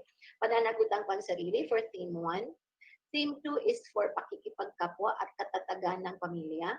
Theme 3 is paggawa tungo sa pambansang pag-unlad at pakikibahagi sa pandaigdigang pagkakaisa. And theme 4 is pagkamakadiyos at preferensya sa kabutihan. From kinder to grades 1 to 6, yung theme 1 is for quarter 1, yung theme 2 is for quarter 2, yung theme 3 is for quarter 3, and yung theme 4 is for quarter 4. And these are all presented in spiral progression. Okay, the same is true with grade 7, 8, 9, and 10. Theme 1 is grade 7, theme 2 is for grade 8, and theme 3 is for grade 9, and theme 4 is for grade 10. All right. So, let's go to this table here. Talahanayan ng mga konsepto sa edukasyon sa pagpapakatao. As mentioned earlier, yung unang markahan entails about pansarili at sa pamilya. Yung ikalawang markahan, yung theme is about pakikipagkapwa, pagmamalasakit sa kapwa. And then yung ikatlong markahan is para sa kabutihan ng lahat. And then ikaapat na markahan or pangmakabansa, yung ikatlong markahan. And then ikaapat na markahan, paggawa ng mabuti ay kinalulugdan ng Diyos. So for the first theme, that is for the family and self. And then for kapwa-tao, yung second, and then ikatlo, yung para sa bansa, and then para sa Diyos. All of these themes are being included in all the learning competencies in the first, second, and third quarters for each grade level rather. Okay, so let us look at this. Ito ang tema sa unang markahan. Sa baitang 7, ako bilang nagdadalaga. This is still about self. Baitang 8, pakikipagkapwa sa katatagan ng pamilya, still with the family and self. And then for ikalawang markahan, pakikipagkapwa-tao, tungkulin sa lipunan, makataong kilos. And then for third quarter, ang pagpapahalaga at birtud. Pagpapahalaga at birtud sa pakikipagkapwa, pagpapahalaga at birtud sa paggawa, pangunahing birtud, and so on and so forth. And then about Diyos ang sa ikaapat na markahan. Alright.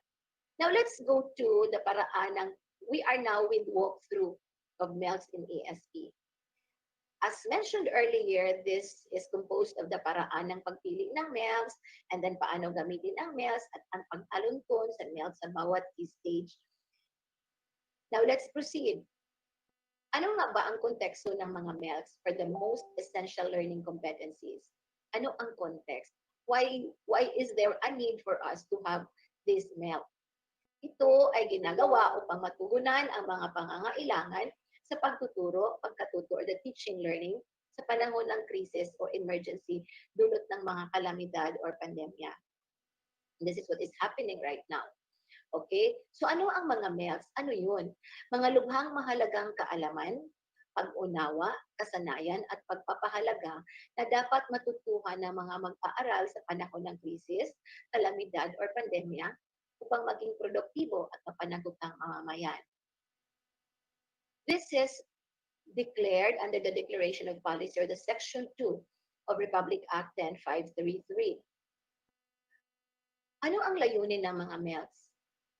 Ang layunin ng mga MELCs ay ituon ang pag-aaral ng ESP sa mga lubhang mahalagang kaalaman, pag-unawa, kasanayan, at pagpapahalaga ayon sa sitwasyon at yugto ng pag-unlad ng mga mag-aaral sa panahon ng krisis, kalamidad, or pandemya. Paano pinipili at paano nga ba pinipili ang mga MELCs sa ESP? For example, there have been presentations from those or by those speakers ahead of me about the pagpili ng mga MELCs. How were they selected?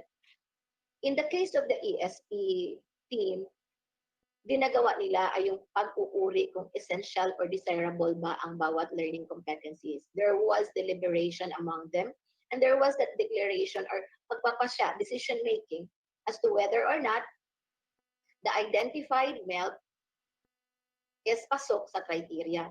Okay. Let us remember, yung baitang or grades 1 to 6, binabawasan ang mga bilang ng learning competencies. And then yung grades 7 to 10, binabawasan ang mga paksa. Okay?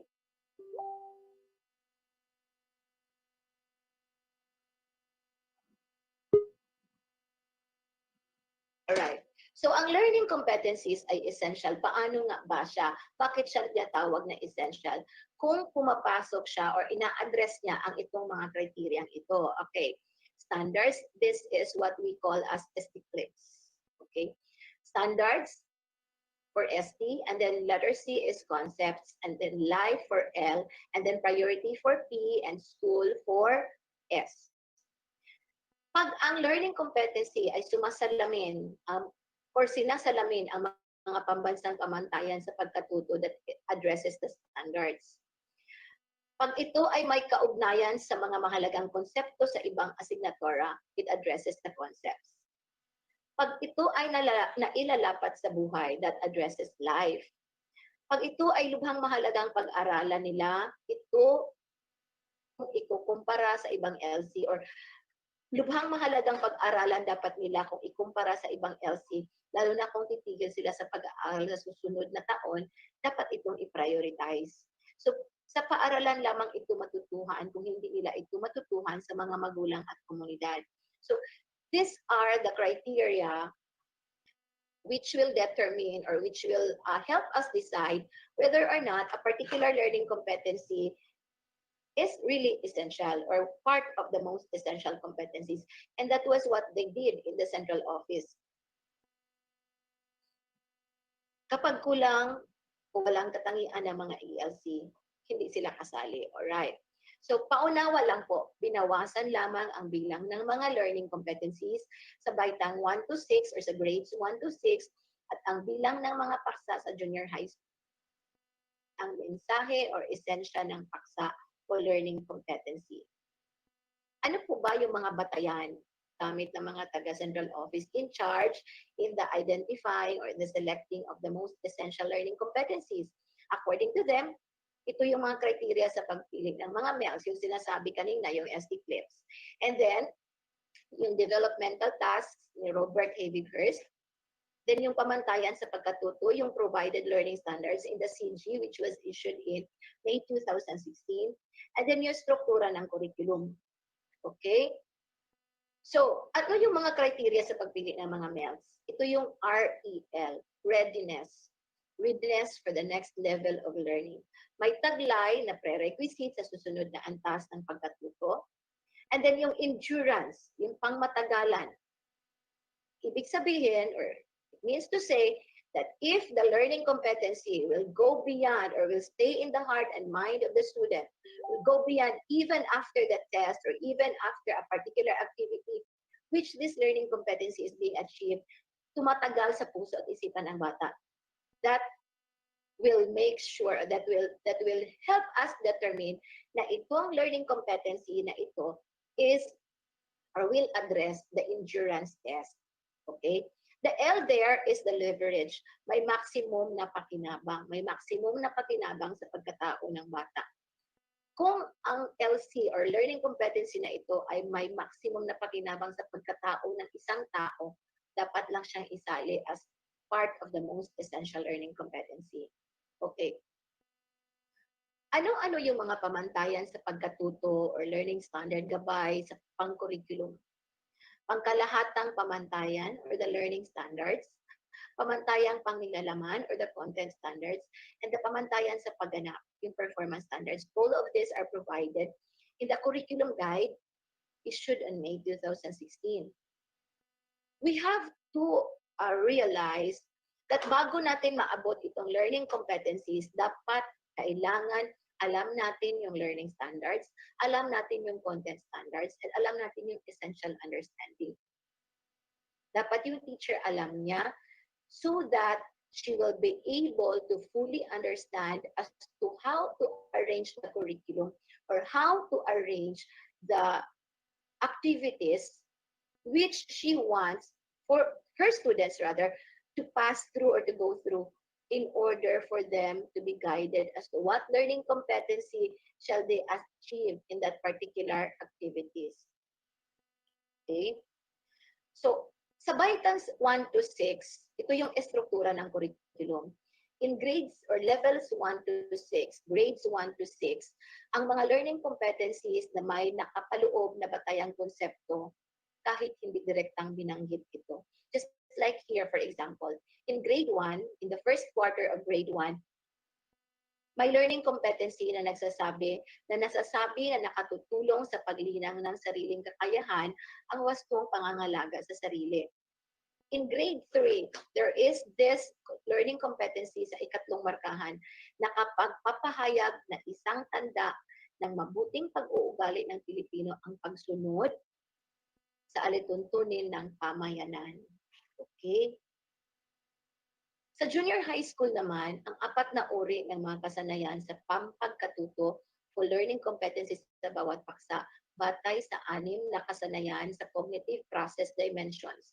This is under DepEd Order Number 8 Series of 2015. Policy Guidelines, or this is entitled Policy Guidelines on Classroom Assessment for the K-12 Basic Education Program. So, andoon yung 6 cognitive process dimensions. Mga uri ng kasanayang nililinang sa bawat isa sa 4 na learning competencies at ang mga tanong na sinasagot ng bawat learning competency. So, for grade 7 to 10, ito yung mga learning competencies. Learning competency number 1, LC2, LC3, and LC4. Anong nandoon sa LC1? Knowledge. Ano yung guide question? Anong kaalaman ang kailangan upang maipamalas ang mag-aaral ang pag-unawa? For LC2, it entails comprehension, analysis, and evaluation. So ano yung guide question? Anong kasanayan ang dapat maipamalas tungo sa pag-unawa? For LC3, comprehension and synthesis, ito yung guide question. Ano ang pinakamahalagang mensahe na dapat maunawaan ng mag-aaral? At for LC4, application. Ano ang dapat maipamalas ng mag-aaral bilang patunay ng pag-unawa? So, ito na yung ipamamalas na ng bata kung ano ba yung dapat na ebidensya to prove that he really understood something from the lesson. Okay. Mga katangian ng batayang konsepto o essential understanding na nasa ikatlong LC. Now, let's go back to the ikatlong LC, comprehension and synthesis. Alright? So, it must have endurance or pangmatagalan o panghabang buhay. Kailangan ng mag-aaral ang LC na ito kahit tapos na siya sa pag-aaral. Yun yung sinasabi ko kanina, that if the learning competency will remain in the heart and in the mind of the student, even beyond a particular level or a particular grade level, a particular activity, or particular quiz or test, dapat yan siya ay i-declare na i-pass through the endurance test. Mailalapat niya ito sa mga konkretong sitwasyon ng buhay at sa anumang profesyon o curriculum exit na pipiliin niya. Hindi ito maaring maanod sa pagbabago ng panahon. The second one is a discipline-based, batay sa mga disiplina ng ESP. Nakaangkla ang batayang konsepto sa 2 disiplina ng ESP. Ano nga ba yung 2 disiplina ng ESP? Etika at career guidance. Ang expert system of knowledge na ipinahayag nito ay nangangailangan ng matibay na batayan mula sa malalim na pag-aaral o pagsasaliksik. And the third is the needs and coverage. May napakaloob na mga konsepto. Ang malalaking mensahe ng batayang konsepto or the key concept ay maaari pang mahimay sa maliliit na konsepto. And this is where the unpacking will come in. Okay? We just need to understand ano yung key concept. Ano yung dapat pang matutunan beyond what we see in the facade of a particular learning competency. Meron yan sa ilalim, meron yan. So, good teachers really do unpack because only teachers who understand well the learning competency, will be able to fully understand kung ano yung mahimay-himay niya or maliliit na konsepto na dapat maintindihan ng mga estudyante. And then the next one is the potentially engaging. Lubhang mahalaga ang mensahe ng batayang konsepto sa buhay ng mag-aaral. Kaya nagpupukaw nito ang kanyang interes, atensyon, at pakikilahok. Okay. Now let's go to the paano gamitin ang MELS. Okay. Paano nga ba gamitin ang MELS ng ESP? Number 1, pag-aralan ang bawat most essential learning competency ayon sa pamantayang pangnilalaman or the content standards at ayon sa pamantayan sa pagganap or the performance standards ng bawat quarter o paksa. Number 2, isaalang-alang sa bawat MELC ang pinakamahalagang mensahe na dapat tandaan ng mag-aaral. Hindi lamang ang gawain o pagpapahalagang nakasaad dito. Ito ang batayang konsepto. So, meron tayong guide questions dito. Ano ang pinakamahalagang mensahe na dapat maunawaan ng mag-aaral? Ano ang kahalagahan ng paggawa ng gawain o pagsasabuhay sa pagpapahalagang nakapaloob sa learning competencies? So we should be guided by these questions so that we will be able to understand kung anong mensahe ang nandoon sa learning competency na yun. Ano yung batayang konsepto, the key concept. Okay? So for grades 1 to 6, mahalaga ang paghihinuha o pagtukoy mismo ng mga guro ng batayang konsepto na ipinahihiwatig ng isang LC or learning competencies or group of competencies kahit hindi direktang binanggit ito. Just like for example, in level 1 or grade 1, unang markahan, the learning competency is this one. Nasasabi na nakatutulong sa paglinang ng sariling kakayahan ang wastong pangangalaga sa sarili. The key concept for that, or of that particular learning competency is this one. Nakatutulong sa paglinang ng sariling kakayahan ang wastong pangangalaga sa sarili. Diba? So for grade 3, for example, in the third quarter, nakapagpapahayag na isang tanda ng mabuting pag-uugali ng Pilipino ang pagsunod sa tuntunin ng pamayanan. That's a learning competency. So what is the concept of this particular learning competency? Isang tanda ng mabuting pag-uugali ng Pilipino ang pagsunod sa tuntunin ng pamayanan. Okay. For grades 7 to 10, makikita ang batayang konsepto sa ikatlong learning competency sa bawat paksa. Mahalagang gabayan ng guro ang mga mag-aaral na mahinuha ang basic, ang key concept, batayang konsepto, mula sa babasahin tungkol sa paksa.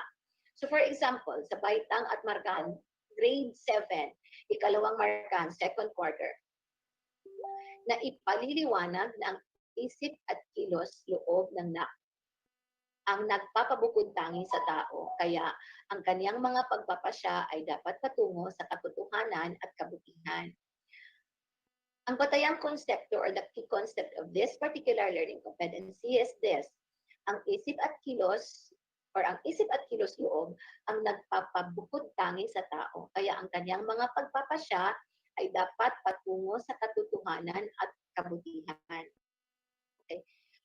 Now here comes the third way or paano gamitin ang MELC ng ESP. The third one is bigyang prioridad, give priority sa pagtuturo at pagpili ng learning resources at paglinang ng batayang konsepto na nasa ikatlong learning competency ng paksa at ang ebidensya ng pagkaunawa nito. Ang performance task na nasa ika-4 na learning competency. Yung diniscuss natin kanina, yung 4 competencies sa secondary. Number 4, gamitin ang mga module o learning resources na nabanggit sa teacher's resources ayon sa 3 hakbang sa itaas. Okay. So pag meron ka ng learning resources, you need to use it using the 1, 2, 3 steps na nabanggit a while ago.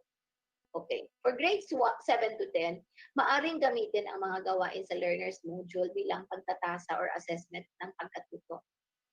For example, sa baitang 7, unang markahan, ikatlong learning competency, paksang talento at kakayahan. So here's the learning competency and here's the gawain. Alright. So important reminder lang po, nagsisilbing minimum essentials lamang ang MELC. Sa kalidad, or lawak or breadth, lalim, and depth ng mga dapat matutuhan ng mga mag-aaral sa panahon ng krisis o pandemya.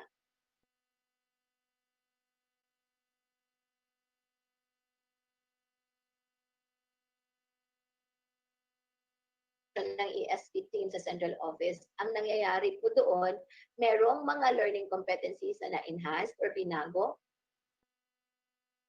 merong niribisa upang pagbutihin ang pagkakalahad, merong mini-merged or pinagsama. For example, dalawang na ipahahayag ng ikalawa ang diwa ng una.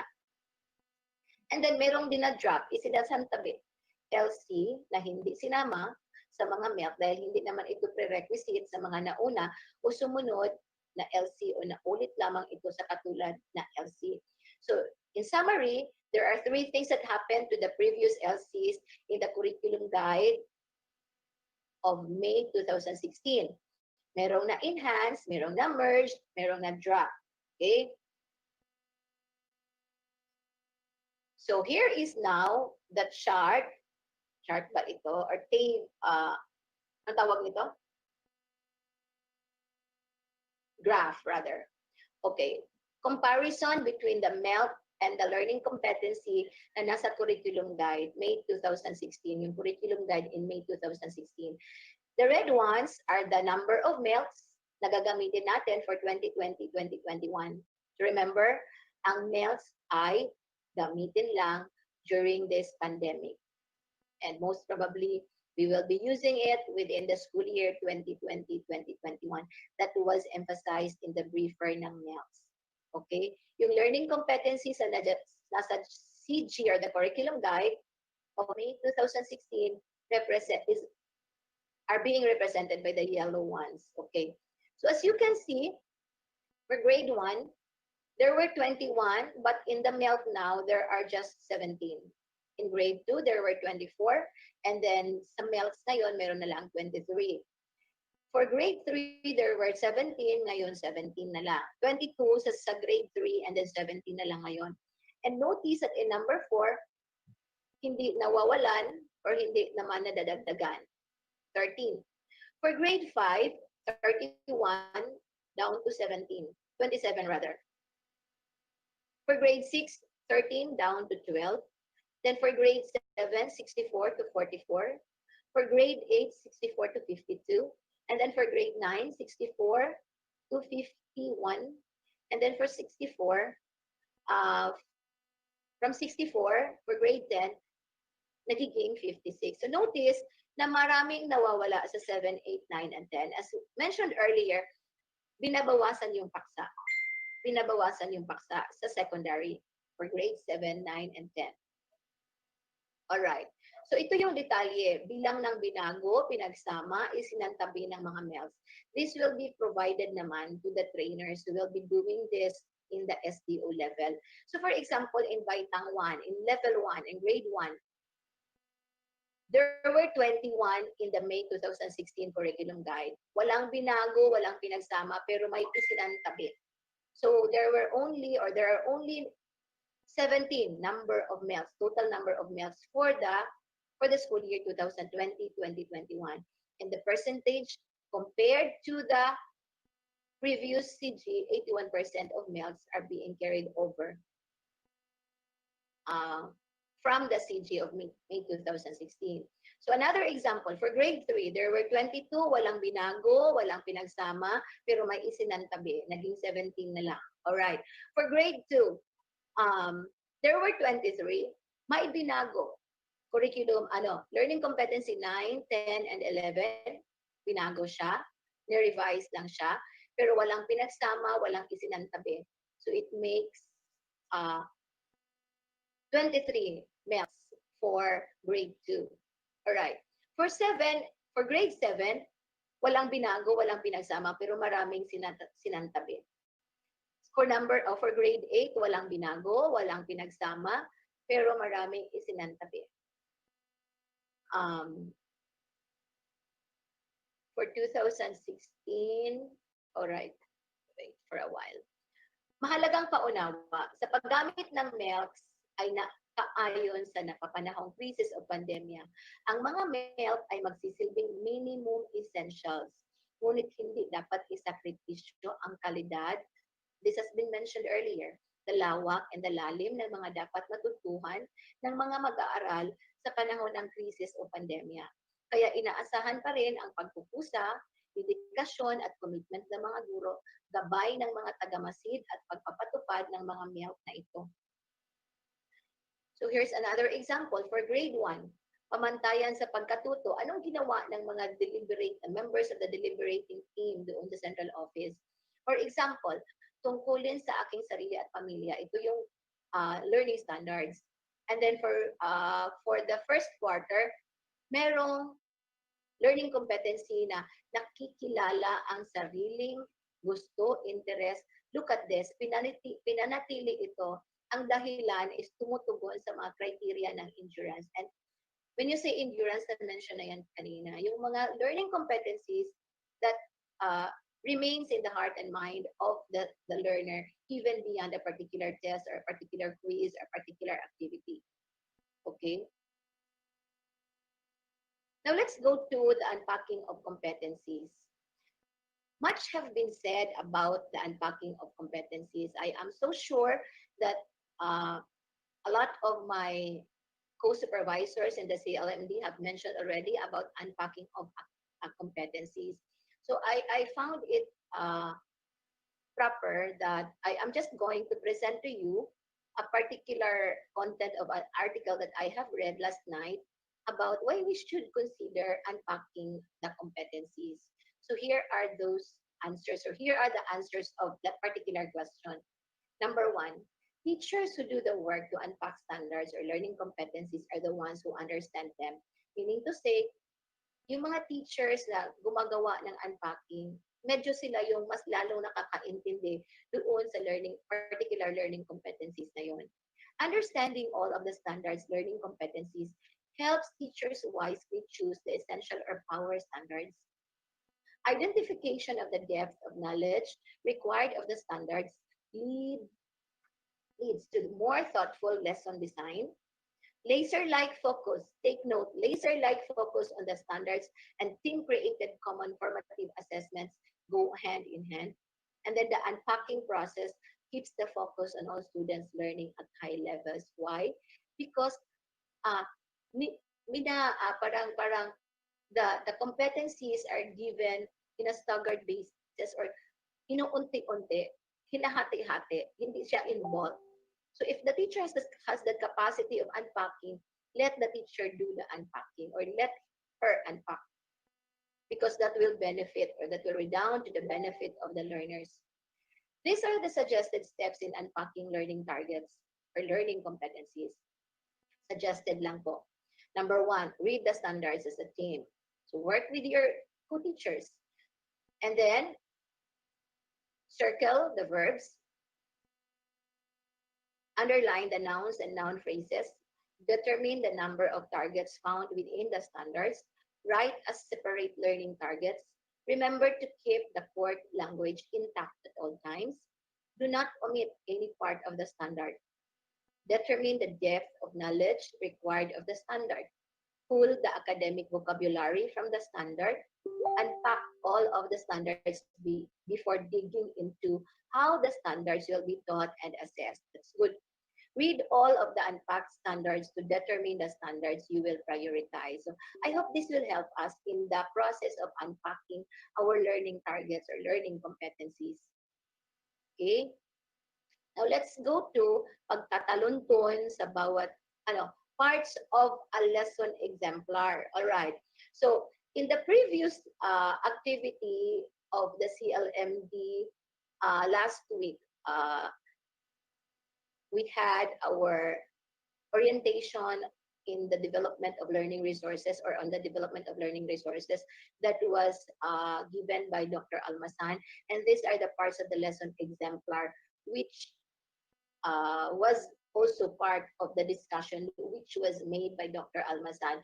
So for the benefit of those who were not there in that particular orientation, may I now present the parts of the lesson exemplar. As you can see, the lesson exemplar is just like a detailed lesson plan. Meron siyang pamantayang pangnilalaman, meron siyang pamantayang pagganap, meron siyang kasanayang pampagkatuto or the learning competencies, meron siyang pangunahing konsepto or key concept. So it should be written in the template, all this information about these standards. And then, layuning pagkatuto, mayroon siyang objectives, meron siyang nilalaman. Under this nilalaman are the references and the resources. Okay? Pamamaraan ng pampagkatuto. Under it are the panimulang gawain or pagsasanay, balik-aral, pagganiyak. And then, mga gawaing pagpapaunlad, puwarang paggawa, or the gawin ko part. And then, pinamatnubayang pagsasanay, gawin natin, guided activity. And then, paglalapat, yung gawin mo, application. And then, there is that evaluation, then kasunduan or assignment or takdang aralin. And then, pagninilay-nilay, content of which or content of the pagninilay-nilay, ito yun. Ito pa din, parang sa detailed lesson plan. Bilang ng mag-aaral na nakakakuha ng 80% sa evaluasyon, bilang ng mag-aaral na nakakuha ng score na mababa sa 80% at binigyan ng karagdagang gawaing pang-remedial, mabisa ba ang mga araling pang-remedial, and so on and so forth. And then your name, and then the school and the division below. Alright. Yun siya ang part ng lesson exemplar. So with that, I would like to quote Martin Luther King when he said, or Jr., when he said, somewhere along the way, we must learn that there is nothing greater than to do something for others. So all of us here are destined to do something for others. And I would like to congratulate all of us because we have done such noble action or act that would help others. Let us help our co-teachers, our co-employees in the field so that they will be fully be guided or they will be fully guided as to what they are going to do, especially in addressing the problem given by the pandemic, in the delivery of instruction, and in the utilization of our most essential learning competencies. So with that, I would like to say good day to all of you and God bless us all. Thank you so much, Dr. Maria Shelo D. Estrada, the focal person in ESP and SPL, and an education program supervisor of DepEd Region 11. I would also like to thank all our active commenters in our YouTube live broadcast. Salamat po sa inyong pagiging vigilant dyan sa ating comment section. Okay, let us now continue our afternoon sessions and let us keep the ball rolling as we welcome here on screen CLMD Education Program Supervisor Dr. Pedelina O. Huevas, who will be joined later by Sir Chris Valente or Valiente of the Bureau of Development of DepEd Central Office to present the most essential learning competencies in EPP, TLE, and TVL.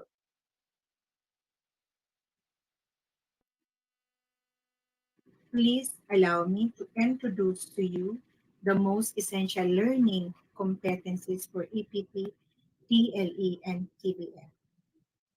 Let me share my slides. Now, just like the previous speaker, I wish to discuss with you the process of the determination of MELs. Identify the components of MELs, explore how to use the MELs, familiarize the MELs through a walkthrough. Now, we need to remember that all the things that we are doing now are for the welfare of more than 27 million Filipino learners in basic education. But I would like to reiterate that these MELs will be used by the field implementers for school year 2020 to 2021 only. Now, what is MELs? How can this help our teachers and learners during the new normal? Now, MELs is the instruction that focus only to the most essential and indispensable competencies that our learners must acquire. These are what we call the non-negotiable. It serves as guide to teachers in addressing the instructional needs of learners while ensuring that curriculum standards are followed. And we need to remember that everything in the maps is taken or anchored in the curriculum guide. Now, how these maps are identified. Now, we need to remember that the identification of maps was done through the initiative of the DepEd Secretary, the Honorable Leonor Magtulis Briones, in collaboration with the experts in the Bureau of Curriculum Development, or BCD, and the Assessment Curriculum and Technology Research Center, or the ACTRC. Let me share to you some of the characteristics of an essential learning competency, or the MELS, which later was identified as most essential learning competency. Now, the MELS is something that would remain with learners long after a test or unit of study is completed and is useful beyond a single test or unit of study. It is applicable to real-life situations, especially during this what we call new normal condition. If students leave school, it will still be important for them to have this competency above many others. It is aligned with national and local standards and frameworks. It connects the content to higher concepts across content areas. Now, how did these competencies were streamlined into MELs? Now, competencies were originally taken from the K-12 curriculum guides. From there, competencies were extracted and identified as essential learning competencies based on the needs of times. Now, in this time of national health emergency brought about by COVID-19, those competencies were again scrutinized and become the most essential learning competencies. These have now become the non-negotiables in the curriculum, meaning this should be taught to the students taking the particular specializations. Now, for the subject PPP and TLE, there are 883 original learning competencies from the curriculum guide, which was reduced to 749. And that becomes now the most essential learning competencies, or again, the non-negotiable. That is only about 85% left from the original LCs from the curriculum guide. That is 15% has been removed. For the TVL specializations and the SPTVE, or Special Program for Technical Vocational Education, there are around 95 specializations, and more learning competencies are here because it comprises 4 components, which is the home economics, or HE, the industrial arts, or the and the information and communication technology, or ICT, and the agri-fishery arts, or AFA. No MELS has been released yet, as this may affect the national assessment. However, learning modules has been released to all schools offering TVL specializations long before this COVID-19. So what will happen to them? The schools division offices are now taking the initiatives on how to go through it in coordination with the regional office. Now, there are 6 components of MELS. You have 1, the quarter, the content standards, the performance standards, the most essential learning competencies, duration, and goals. So what are they?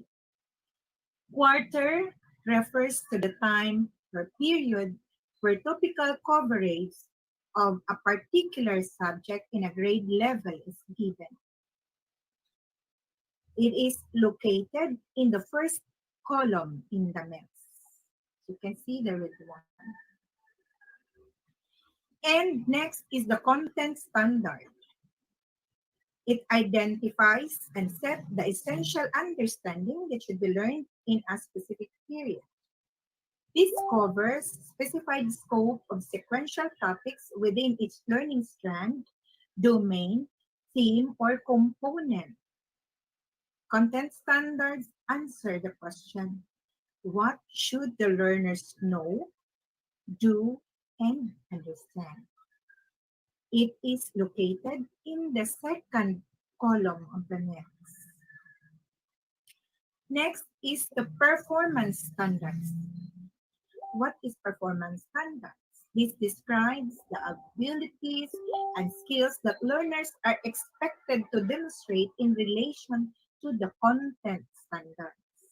The integration of knowledge, understanding, and skills is expressed through creation, innovation, and adding value to products, performance during the independent work or in collaboration with others.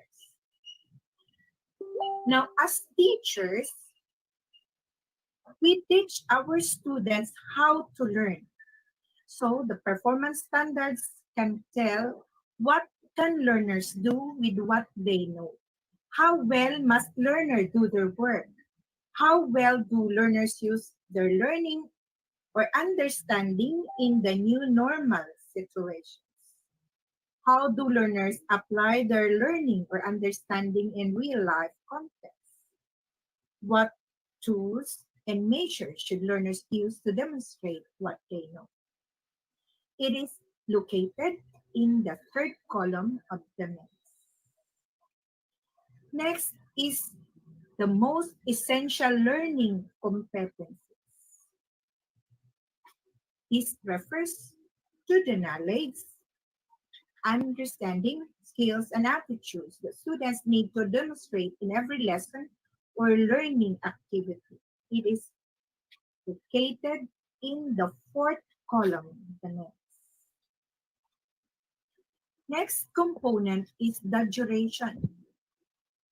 It tells us about the period of time a particular competency will be taught.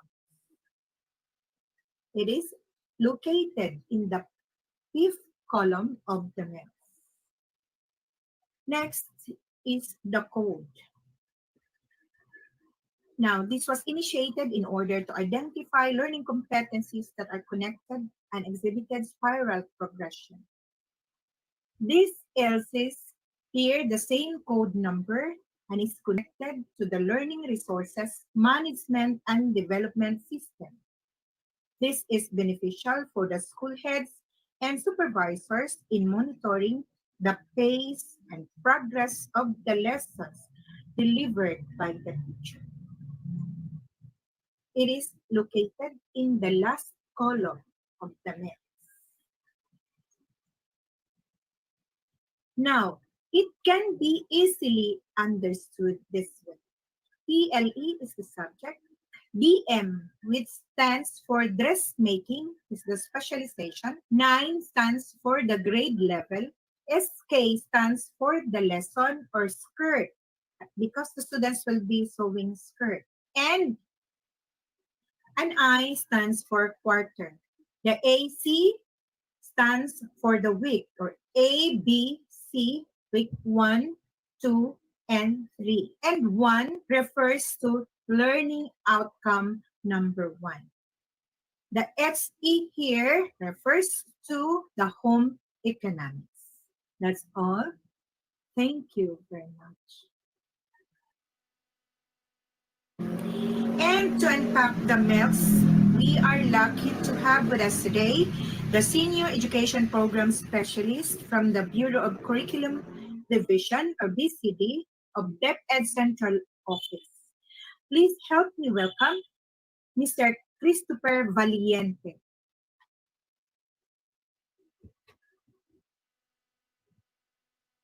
Maayong adlaw po sa inyong lahat.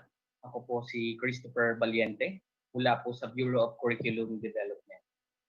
I am here today to discuss with you the unpacking of most essential learning competencies in the area of EPP, TLE, or the Edukasyong Pantahanan at Pangkabuhayan and Technology and Livelihood Education.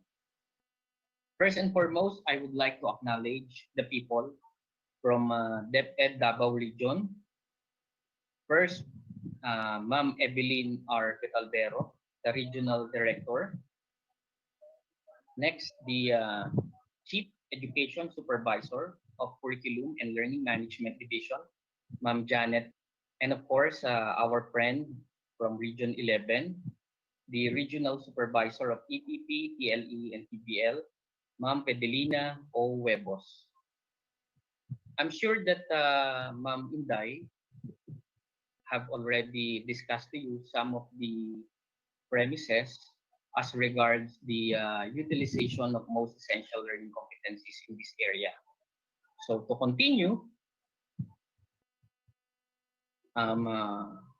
there are MELCs that have broad stroke competencies which expected to be unpacked by the teachers. So in our examples here, drawn from the MELCs of grade 6, so we have here buys and sells products based on needs. So if you will unpack this MELCs, it will give you define needs and wants. We also have identify the needs of the community. And we also have here develops a product. Next, sells products based on needs and demands in school and community. So if you will unpack these MELCs, it will give you prepares costing of product, compute for markup price, decide the selling price. And in our last row, we have here enumerate sources of family income. So the unpack MELCs for this will be sell products based on community needs and demands, explain family income. We also have discussed the importance of income and enumerate sources of family income. So in the succeeding slides, I will show you the detailed way on how to unpack the most essential learning competencies. So in our example here, this particular curriculum guide is the curriculum guide of agri-crop production. So just to give you an information that we really don't identify MELCs for the specialization subjects because it might have an impact on the national certification. And although we have some suggested specializations, I think that will be discussed later by Ma'am Huevos. So to continue, our target competency was from the unit of competency lesson 8, caring and maintaining crops. So ang learning outcomes po natin ay applied pest control. And our target learning competency is perform monitoring of pest incidents based on prescribed procedure. So in unpacking a certain competency, so we have to consider the codes and the content. So if you will notice sa code ay this particular LO and the learning competencies, meaning LO1 hanggang dun sa 1.5, ay ituturo po natin ang second quarter, weeks 1 to 5, as per coding. And to elaborate this further, let me show you the slide. Okay. So kung makikita po natin, kung papansinin po natin mabuti ang ating learning competencies, some of the contents was not actually present doon po sa ating learning competencies. So, again, our target is perform monitoring of pest incidents based on prescribed procedure. So, this will be taught for second grading, weeks 1 to 5. So, I know in the field, ang ginagawa po natin ay budget of work. But in my suggested format of how to unpack learning competencies, ito po ay tinatawag nating calendar of learning objectives. Because yung hindi pa po na-unpack na learning competency, tinatawag po natin siyang terminal objective, and then the unpack learning competency ay pwede po natin siyang tawaging enabling objectives. So here in our calendar of objectives, kung makikita po natin, again po, Unit of Competency, Lesson 8, Caring and Maintaining Crops, or CAM competency na in-unpack po natin, which is 1.1, perform monitoring of pest incidents based on prescribed procedure. And then as per coding, ito po ay weeks 1 to 5 nating ituturo. Pero ito pong nakuha po natin or naging result po ng ating unpack 3 weeks. Meaning, yung first 3 weeks, yung A to C, ay ito na po ang ating ituturo. Ito pong ating learning objectives. So, ang ating pong content, kung makikita po natin, ay nag-reflect na po siya dito po sa ating learning objectives. So, if you will elaborate this further, ang second grading po ay nagsisimula sa 3rd week of August.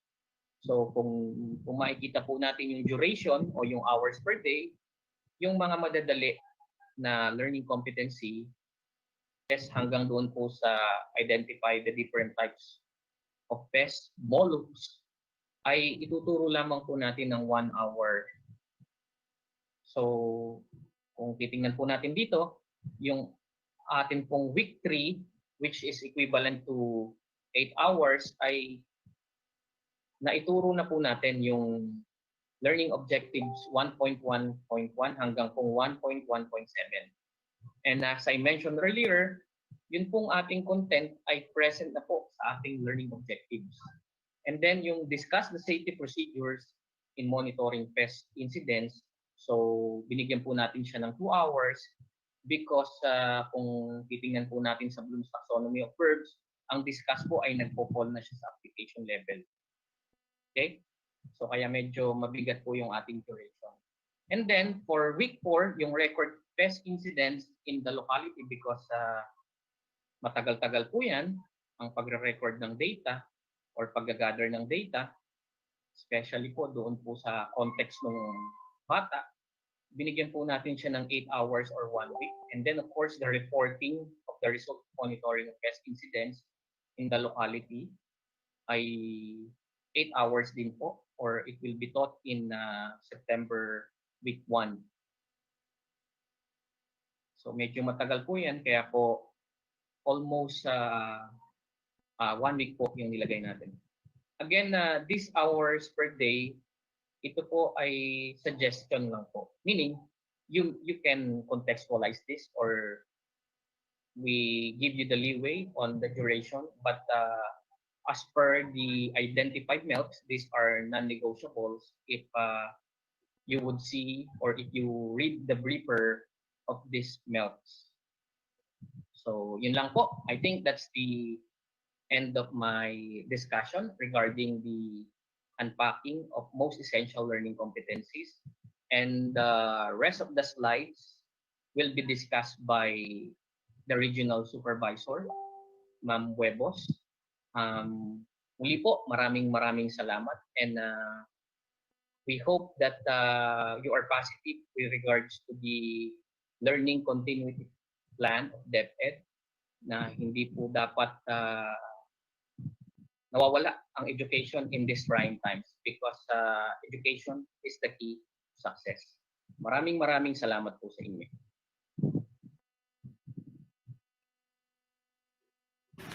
Thank you so much, Sir Chris. We hope to always hear curriculum updates from the central office and news from you should there be any changes. Thank you very much again, and God bless. Be safe, sir. Thank you. Thank you so much, Ma'am Pedelina and Sir Chris, for giving us the walkthrough for the most essential learning competencies in EPP, TLE, and TBL. At salamat na din po sa pag-discuss ng unpacking. Ayan.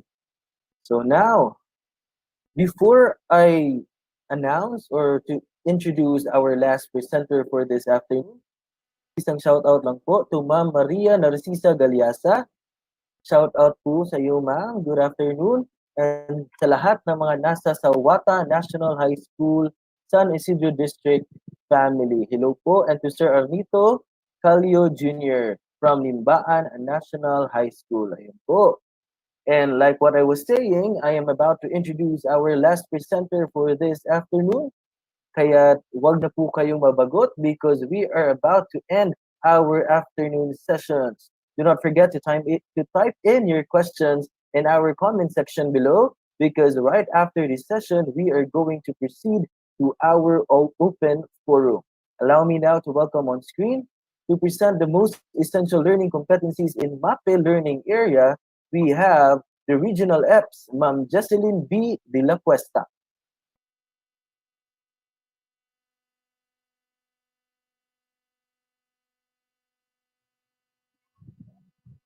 Good morning to everyone. Welcome to our regional LMS training for MAPE, SPA, SPS, and TED.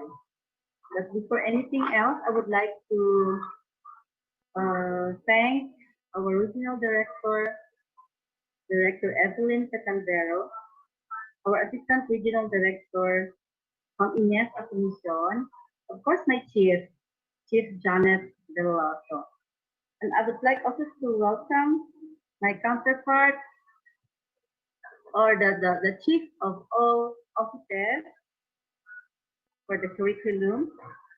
And I would like to welcome also my counterpart in the division offices for MAPE, SPA, SPS, and TED.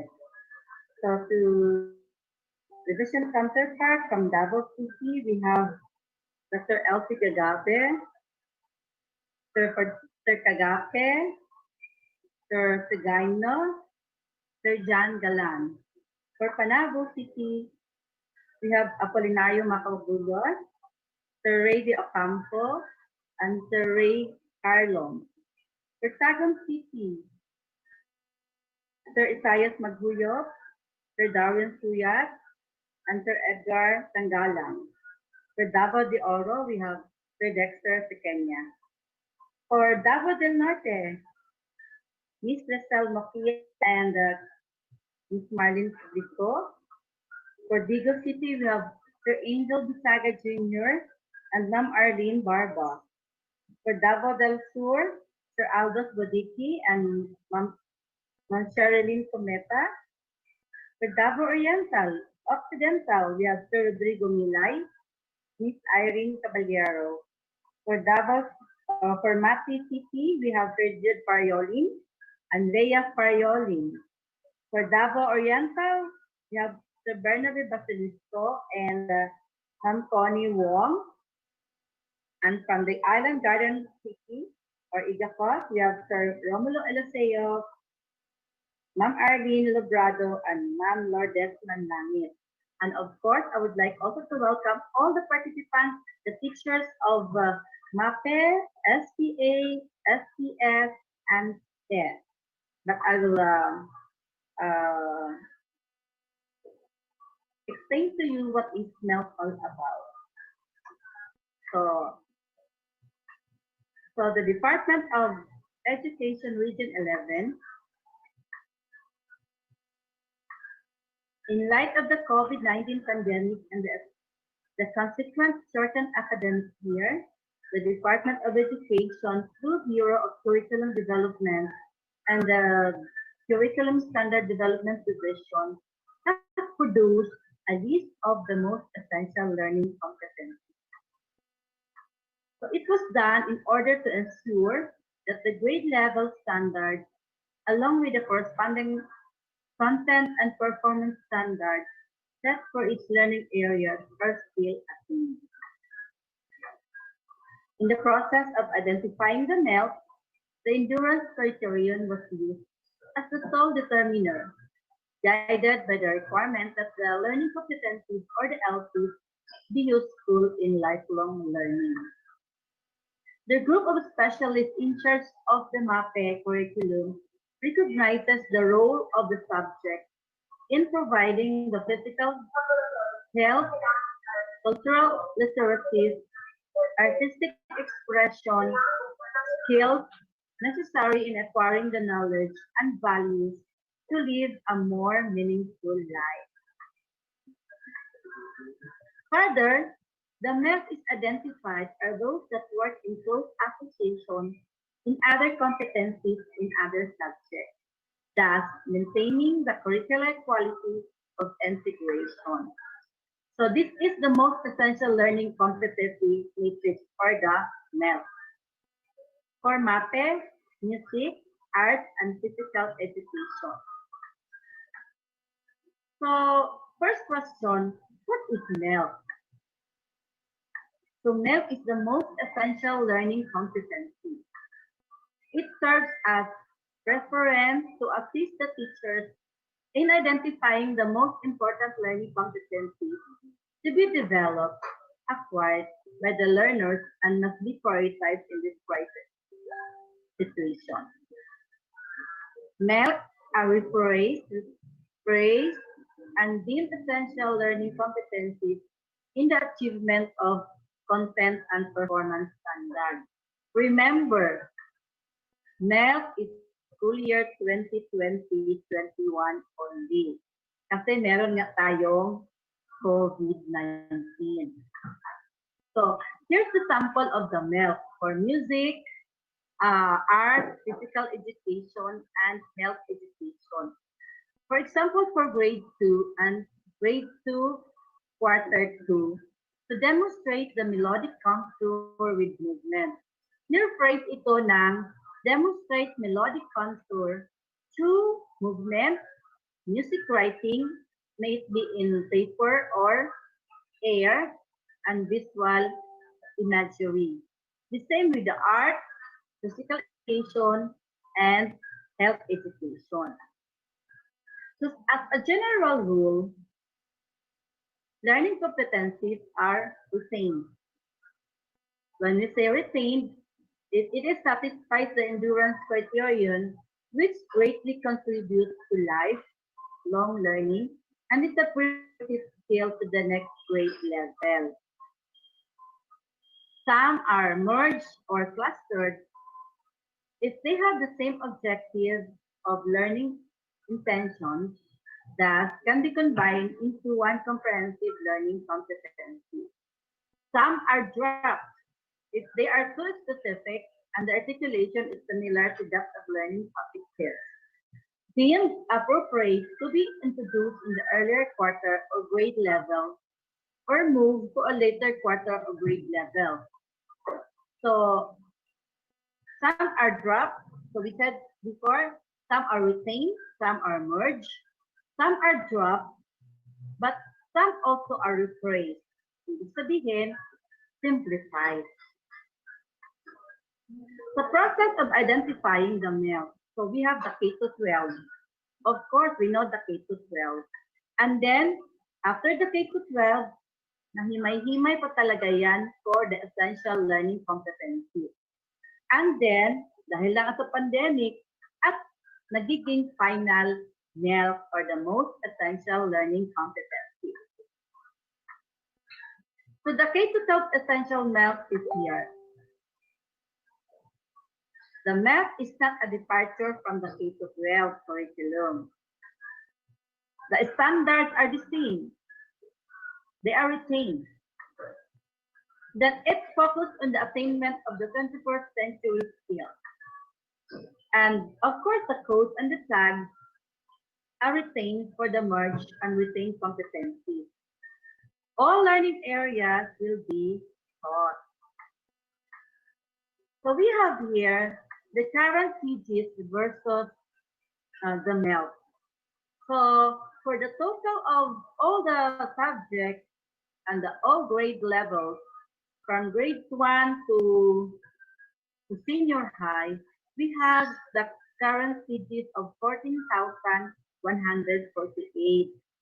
And then here in the MELT, we retain only 5,548. But for the MAPE, first we have 84. For the grade 2, we have 82 MELT. For grade 3, we have 102 MELT. Grade 4, 92. For grade 5, 9. Grade 6, 96. Grade 7, 118. Grade 8, the same with grade 7. Grade 9, we have 114. And grade 10 is 92. From current CGs of 1,436, nagiging 997 na lang. So, kumunti dito sa MEL. So, we have here also the comparison of the MEL per subject or per learning area. So, like in grade 1 or the current CGs, we have 358. For the ELC, diba, from K to 12 to ELC to MELC, so nagiging 286 for the LLC. And then to the MELC, nagiging 223. Later I will explain to you kung bakit siya bumaba. The same with the art, we have here from 390 to 333, and then the final is 334. I don't know, as you can see, nagdagdag pa ng isa sa MEL. So dito sa graph, makikita mo talaga na bumaba yung nasa MEL natin. So except sa grade 9. And then we have also here for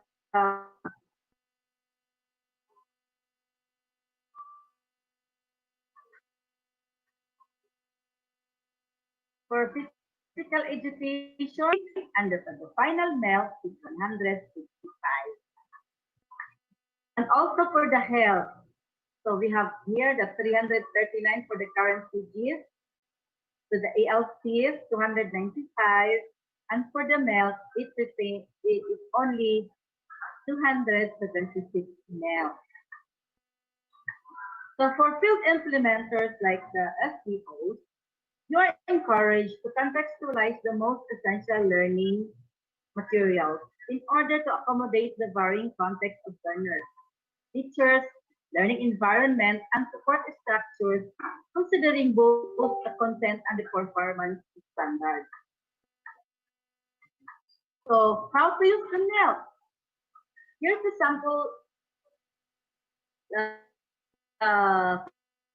sample MEL of grade 2. I will give you example for quarter 1. Unrest, rhythmic patterns, and time prediction. So you will use that content standard. So we have also here the performance standard. And here on the right side is the most essential learning competency. So sa week 1, ilang days yan? Sa music lang yan ha. Week 2, we have 3. And week 4 to 5. And to week 6 to 8. So, bakit ilan lang isang content standard at nagiging 1, 2, 3, 4 siya hanggang 8 weeks? So, gawin niyo is you add more subtopic or aralin in every learning competencies to hit the targeted LC to 1 week to 6 weeks. The same with add more topics or aralin in every MEL use in one setting. So you can use that for the whole week.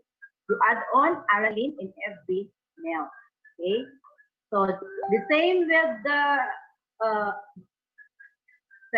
for the art, the same. For the art, meron na talagang siyam na most essential competency. So for week 1 to 9, yan ang mga competencies ninyo. So budget the time, halimbawa sa week, so discusses the concept that art possesses elements, pwede kayo magdagdag ng aralin para makuha ninyo ang 1 week. Then, third week, second week, hanggang 8 weeks. Kasi, pag isa lang ang competencies ang gagamitin mo, 1 day lang yun. So, dapat dagdagan mo ng mga aralin. So first day, iba, basta for the whole week, yan yung is more dami kang strategies na ituturo mo sa mga bata. So the same with physical education, we have only 4 milk. So you must dagdag in some of the physical education are embedded also to other LPs. That's why yung aming ginawa sa grade 3, nagiging nagiging 9.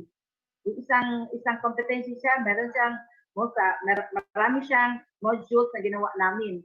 Kasi nagdagdag kami ng mga aralin. So, yan ang nangyari. So the same with grade 6 health. So we have, for the first quarter, we have 5 maths embedded. So ganun pa rin.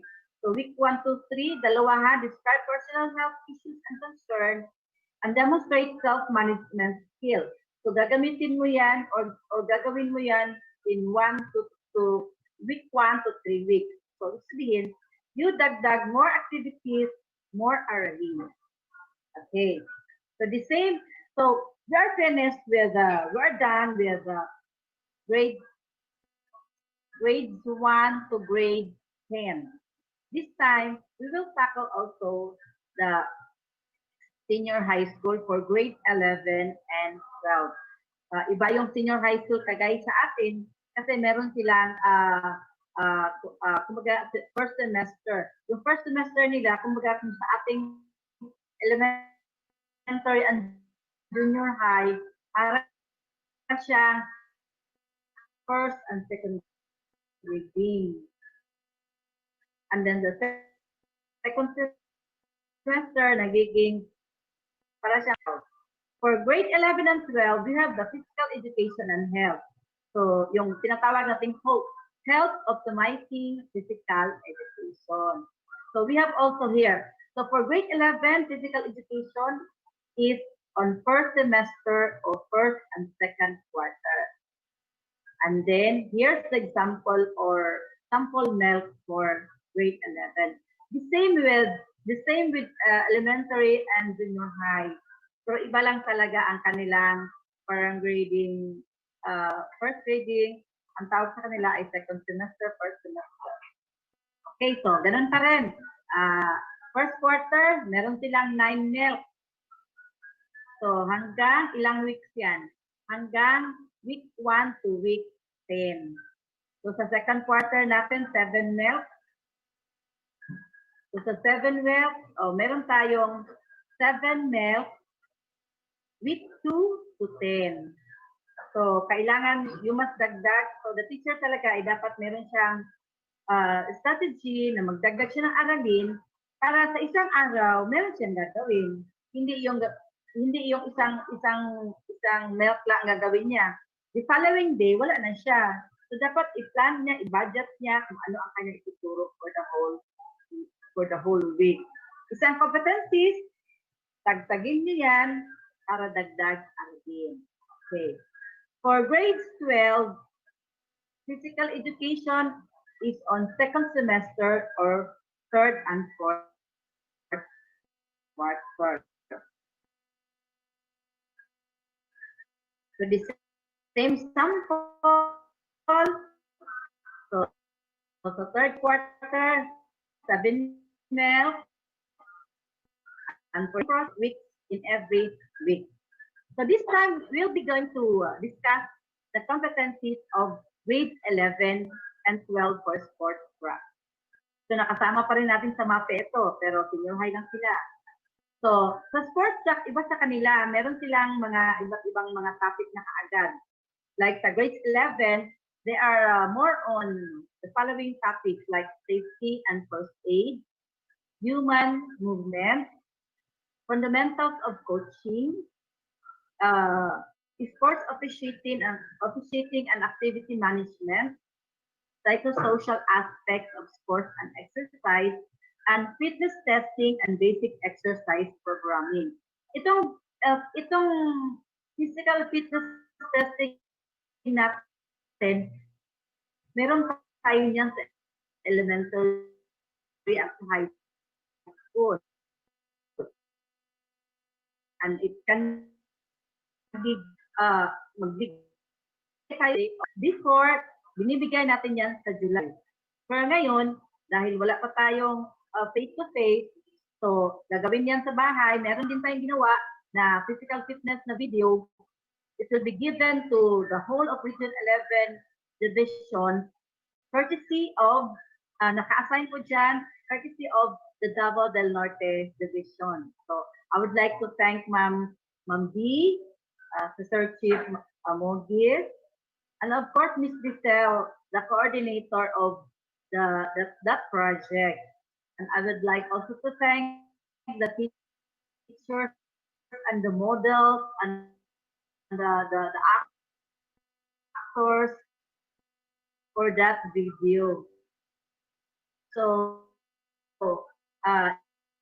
in the next siya dahil materials yan siya, dupaan pa rin yan siya sa quality assurance. So bukas o sa sunod na mga araw, makikita natin ang ating physical fitness video. Okay, so yan yung ating fitness testing and basic exercise. So doon tayo natapos na natin yan sa elementary and high school.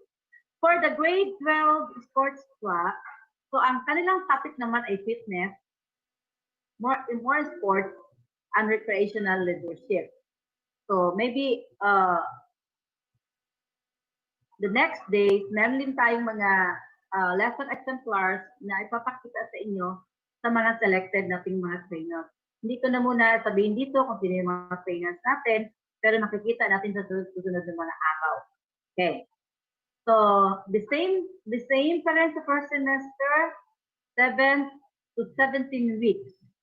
So himay-mayin, dagdagan ng mga aralin or mga activities para makuha mo yung 17 weeks in 7 meals. Okay? So kailangan ang teacher ay maging talaga, maganda kanilang strategies, mga activities para sa ating mga kabataan. Okay. So part pa rin sa senior high natin, sa specialization natin ay art and design. So dalawa ang atin sa MAPE, no? Meron tayong art and design and sports track. So for the sports track for grades 11 and 12, for arts and design, we have here the different topics of the grade 11. And design appreciation and production. Meron din tayong creative industries 2, performing arts. When you say performing arts, movement talaga yan. Okay. So alam niya ng mga senior high schools natin, saka mga SDOs natin ng mga apps. Kasi pumupunta talaga yan sila doon mag-monitoring. So sa arts and design, ito yung specific topic ng grade 12 din. So meron silang physical and personal development in the arts, developing Filipino identity in the arts. They have integrated elements and principles of organization in the arts. Meron din silang leadership and management in different arts and design, and production in performing arts, yung mga performers. So yan yung kanilang mga activities. Be sure na ang teacher talaga ay magiging creative. Meron na tayong marami sa YouTube, na marami tayong makukuhang mga lessons, lalo na ngayon, dahil sa pandemic, meron na tayong mga free na mga webinar. So to grab, take chance. Kasi wala na talaga tayong training na face-to-face. Even before, wala din tayong mga training kasi mahal din tayo mag-travel. So the good for this pandemic is lahat ng nasa field ay makikita na nila sa webinar at it's free. Kagaya ngayon, kagaya sa ating LMS, yung mga participants from division offices, pwede rin silang yung ibang teacher na manood. Kasi gagawa din sila ng kanilang sariling module kung gusto sila magawa para talaga yung kanilang hilig ng sa computer, sa high-speed technology natin. Kumbaga, wow, marunong ako nito. So, lahat tayo ay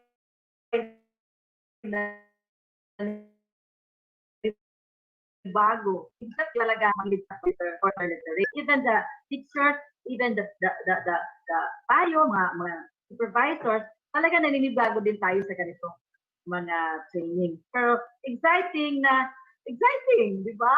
Nakakatawa na nakakalito kung minsan, kagaya nito, na mag-lecture ka na wala kang audience. Pero I know, virtually, andyan lang kayo sa harap ko. So, ganun lang yon. So, again, sa arts and design, we have the topics are 1, 2, 3, 4, 5. So, 5 topics. So, ganun pa rin, meron din tayong example dito sa first grading. So, 3 MEPs yan in 8 weeks. So, himay-himayin pa rin natin kung ano yung nasa sa MEP. So, at the end of this session, or at the end of my lecture, for those who are interested to have the MEP, just actually na-send ko sa mga na-send ko na sa mga supervisors, sa mga counterparts ko sa division offices. Pero kung gusto niyo direct from me, pwede rin. Just PM me, alam yung pangalan ko, Jocelyn D. De La Cuesta. So, hanapin mo lang sa Messenger. Sabihin mo lang na kailangan mo ng SPS milk. Kailangan ko ng SPS SPA milk. Kailangan ko ng grade 6 milk. Kailangan ko ng senior high, or dyan sa Hope or sports track and sports track and arts and design. So, i-share ko lang ito, nakakatawa kahapon. So, sabi sa group chat namin sa mga regional of supervisor. So, sabi niya, Nick, friendship, saan kaya, meron ka bang arts and design? And kung meron niya, nasa pinadalang milk na sa lahat-lahat. Ilang kayang pages yun? Yung first na milk natin, 599, dinagdag ang SPS at saka SPA, so something like 500 plus. So, hindi ko makita. Ito, you want, himay-himay? Diba, naka-grade 6 na, grades 1 to grade 6, naka-junior high na siya, naka-senior high na siya, meron siya sports track, meron siya arts and design, at meron pa akong, yung SPA, saka SPS na nakahimay-himay na rin. And I would like also to thank the help of Paulo Salvo. Siya yung naghimay-himay na yon. Kasi pag hindi natin himay-himayin, pag ibigay natin sa lahat sa kanila, malilito ka sa paghahanap ng pages 1 to 500 plus. Bakit kaya ang ulo nun? So those who are interested or you want to have a copy of that milk, just PM me. PM is the key. Para naman online, PM is the key. Okay. Pero libre lang ito, wala lang itong bayad. Okay? So at the end of my sharing, I would like to share with you the quotation of our friend Walt Disney. He said, "We keep moving forward, opening new doors and doing new things because we're curious, and curiosity keeps leading us down new paths."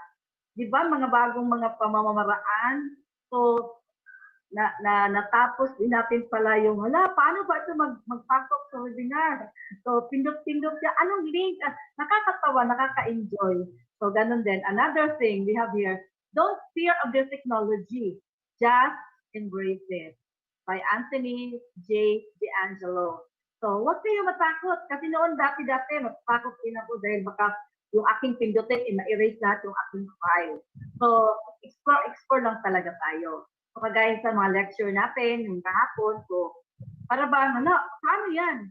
Sige lang, you just explore the new thing. And lastly, the only way to make sense out of change is to plunge into it. Move with it, and join the dance by Alan Watt. So thank you very much and good day. That was Ma'am Jocelyn B. De La Cuesta, Region Apps and Focal Person in MAPE.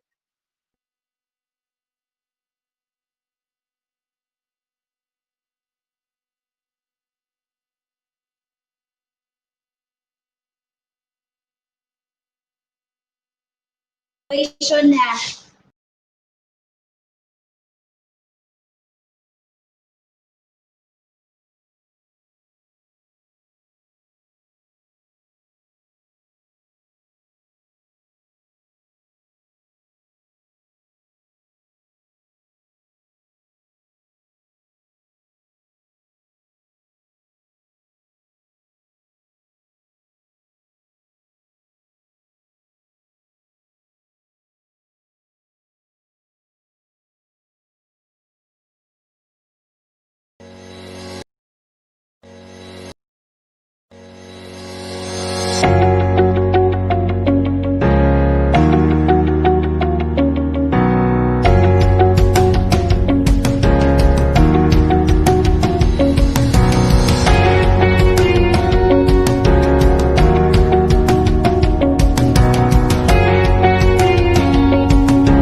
And we're back!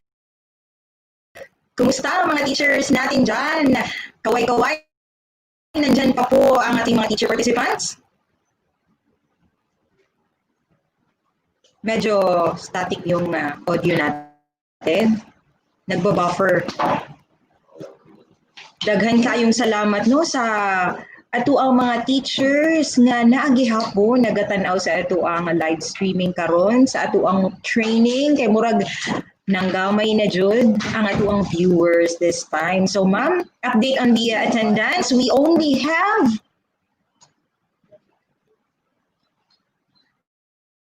have pila ka viewers controllers. 87, so below 100, and we are expecting 600 teachers. in Kapalong East District, both elementary and secondary level. But now we only have 60 plus viewers. So asa na po ang ating mga teachers? Siguro naubusan na sila ng data load or hindi natin alam kung saan na sila. Well, anyway, the link for the evaluation for the second day of the training is already available. And of course, the attendance will be closed at exactly, nag-close na sila, nag-close na attendance. Actually, ang evaluation, 4 p.m. And it's already 4 p.m. All right, so evaluation is already open. The attendance is closed. We are going to provide another link for tomorrow. Now, ang mga loyal na abangers natin, loyal teacher abangers natin this afternoon, thank you so much for staying with us. So, ang mga TWG diri no, muraga hago na jud kaayo og mga dagwe pero dasig lang. Laban lang TWG.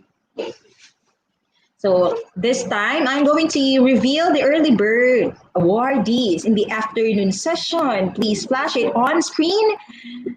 The early bird awardees in elementary to secondary level. All right, in early bird awardees in elementary level, Ma'am Cristina Torredes of Mangkay Integrated School. Congratulations, ma'am. Ma'am Dayan May Olmedo, grabe din si Ma'am Dayan, no? Gihapot award din siya from Panduyan Elementary School. Ug si Ma'am Jubimitad Puno po, Marcos Cristoque, hello, hello, congratulations.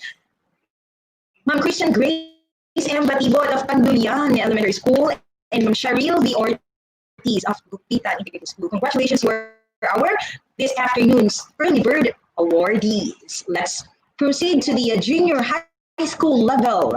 Our early bird awardees in junior high school, please flash it on screen. Yes, congratulations, Ma'am Genevieve Avellana of Gupitan IS, Sir Joy at G. Mamado of Langan IS. Grabe yun si Sir Joy. Oh, dasik po kay si Sir Joy. Sir Ian Ray Rosillo of Kapalong National High School. Ma'am Jollibee T. Agurang of Gupitan IS, and Ma'am Mylene, hello Ma'am May, M. Julio, early bird awardees for junior high school level. Congratulations.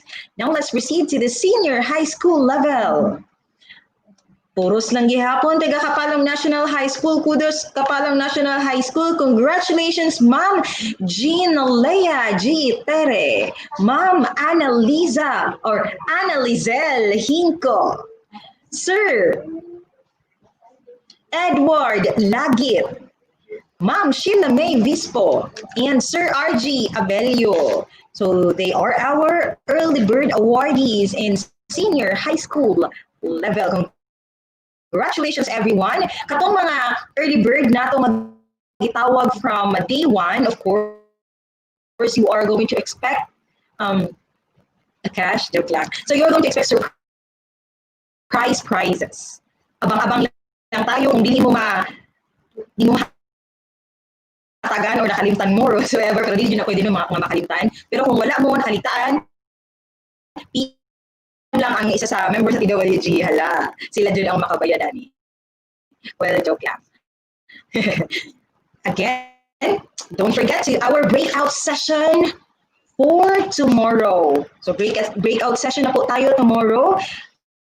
Elementary level, junior high school level, and senior high school level. So we do have a different breakout session. Iba sa elementary, iba sa junior high school, and iba sa senior high school.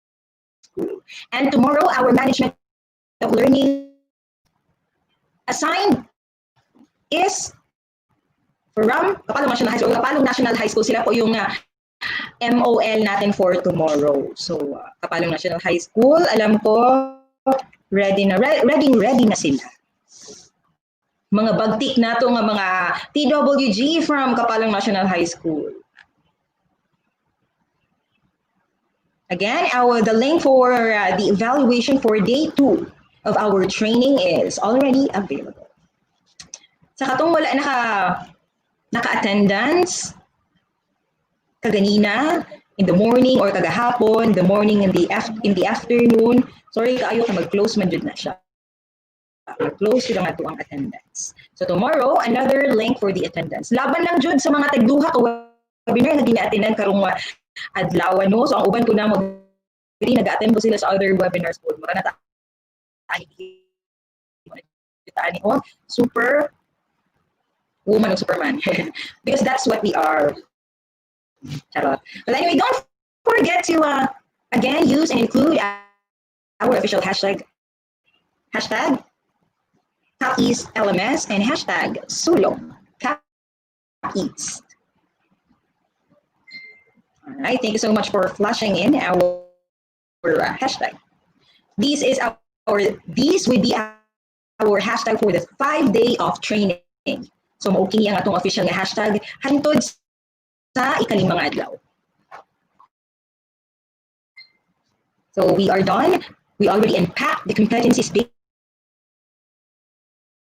on this, of course, by our most dynamic and superb keynote speakers from the region.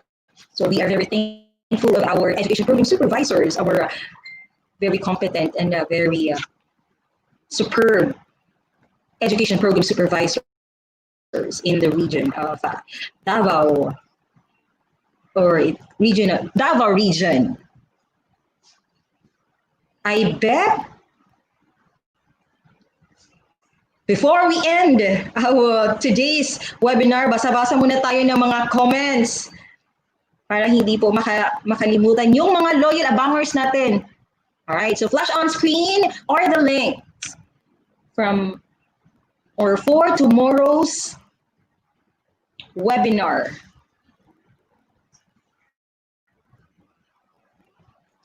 FB and YouTube. So it is available and it is flashed on screen.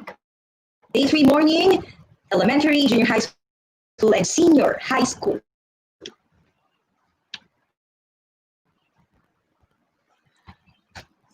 All right, so I bet ato ang shout out no ang mga loyal abangers natin na this afternoon kay mo lang gamay na jud maayo na himo na 67.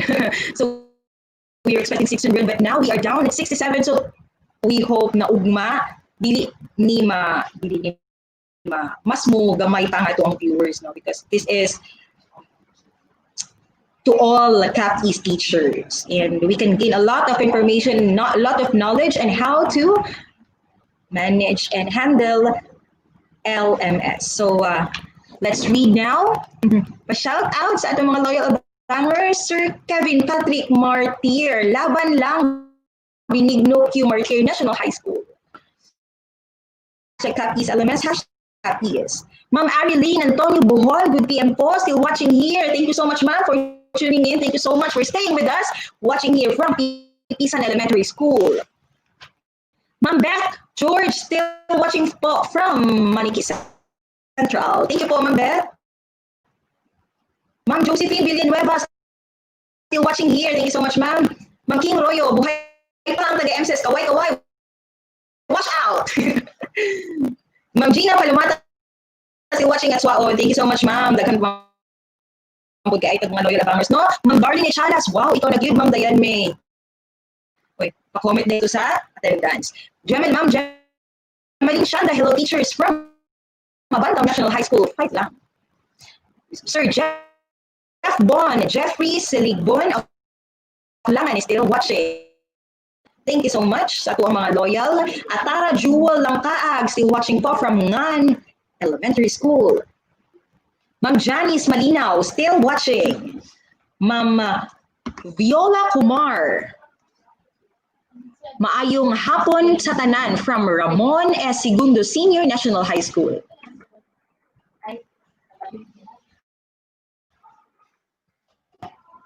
All right. Sir Jerry Alcizar, thank you. 2 days down, 3 more days to battle.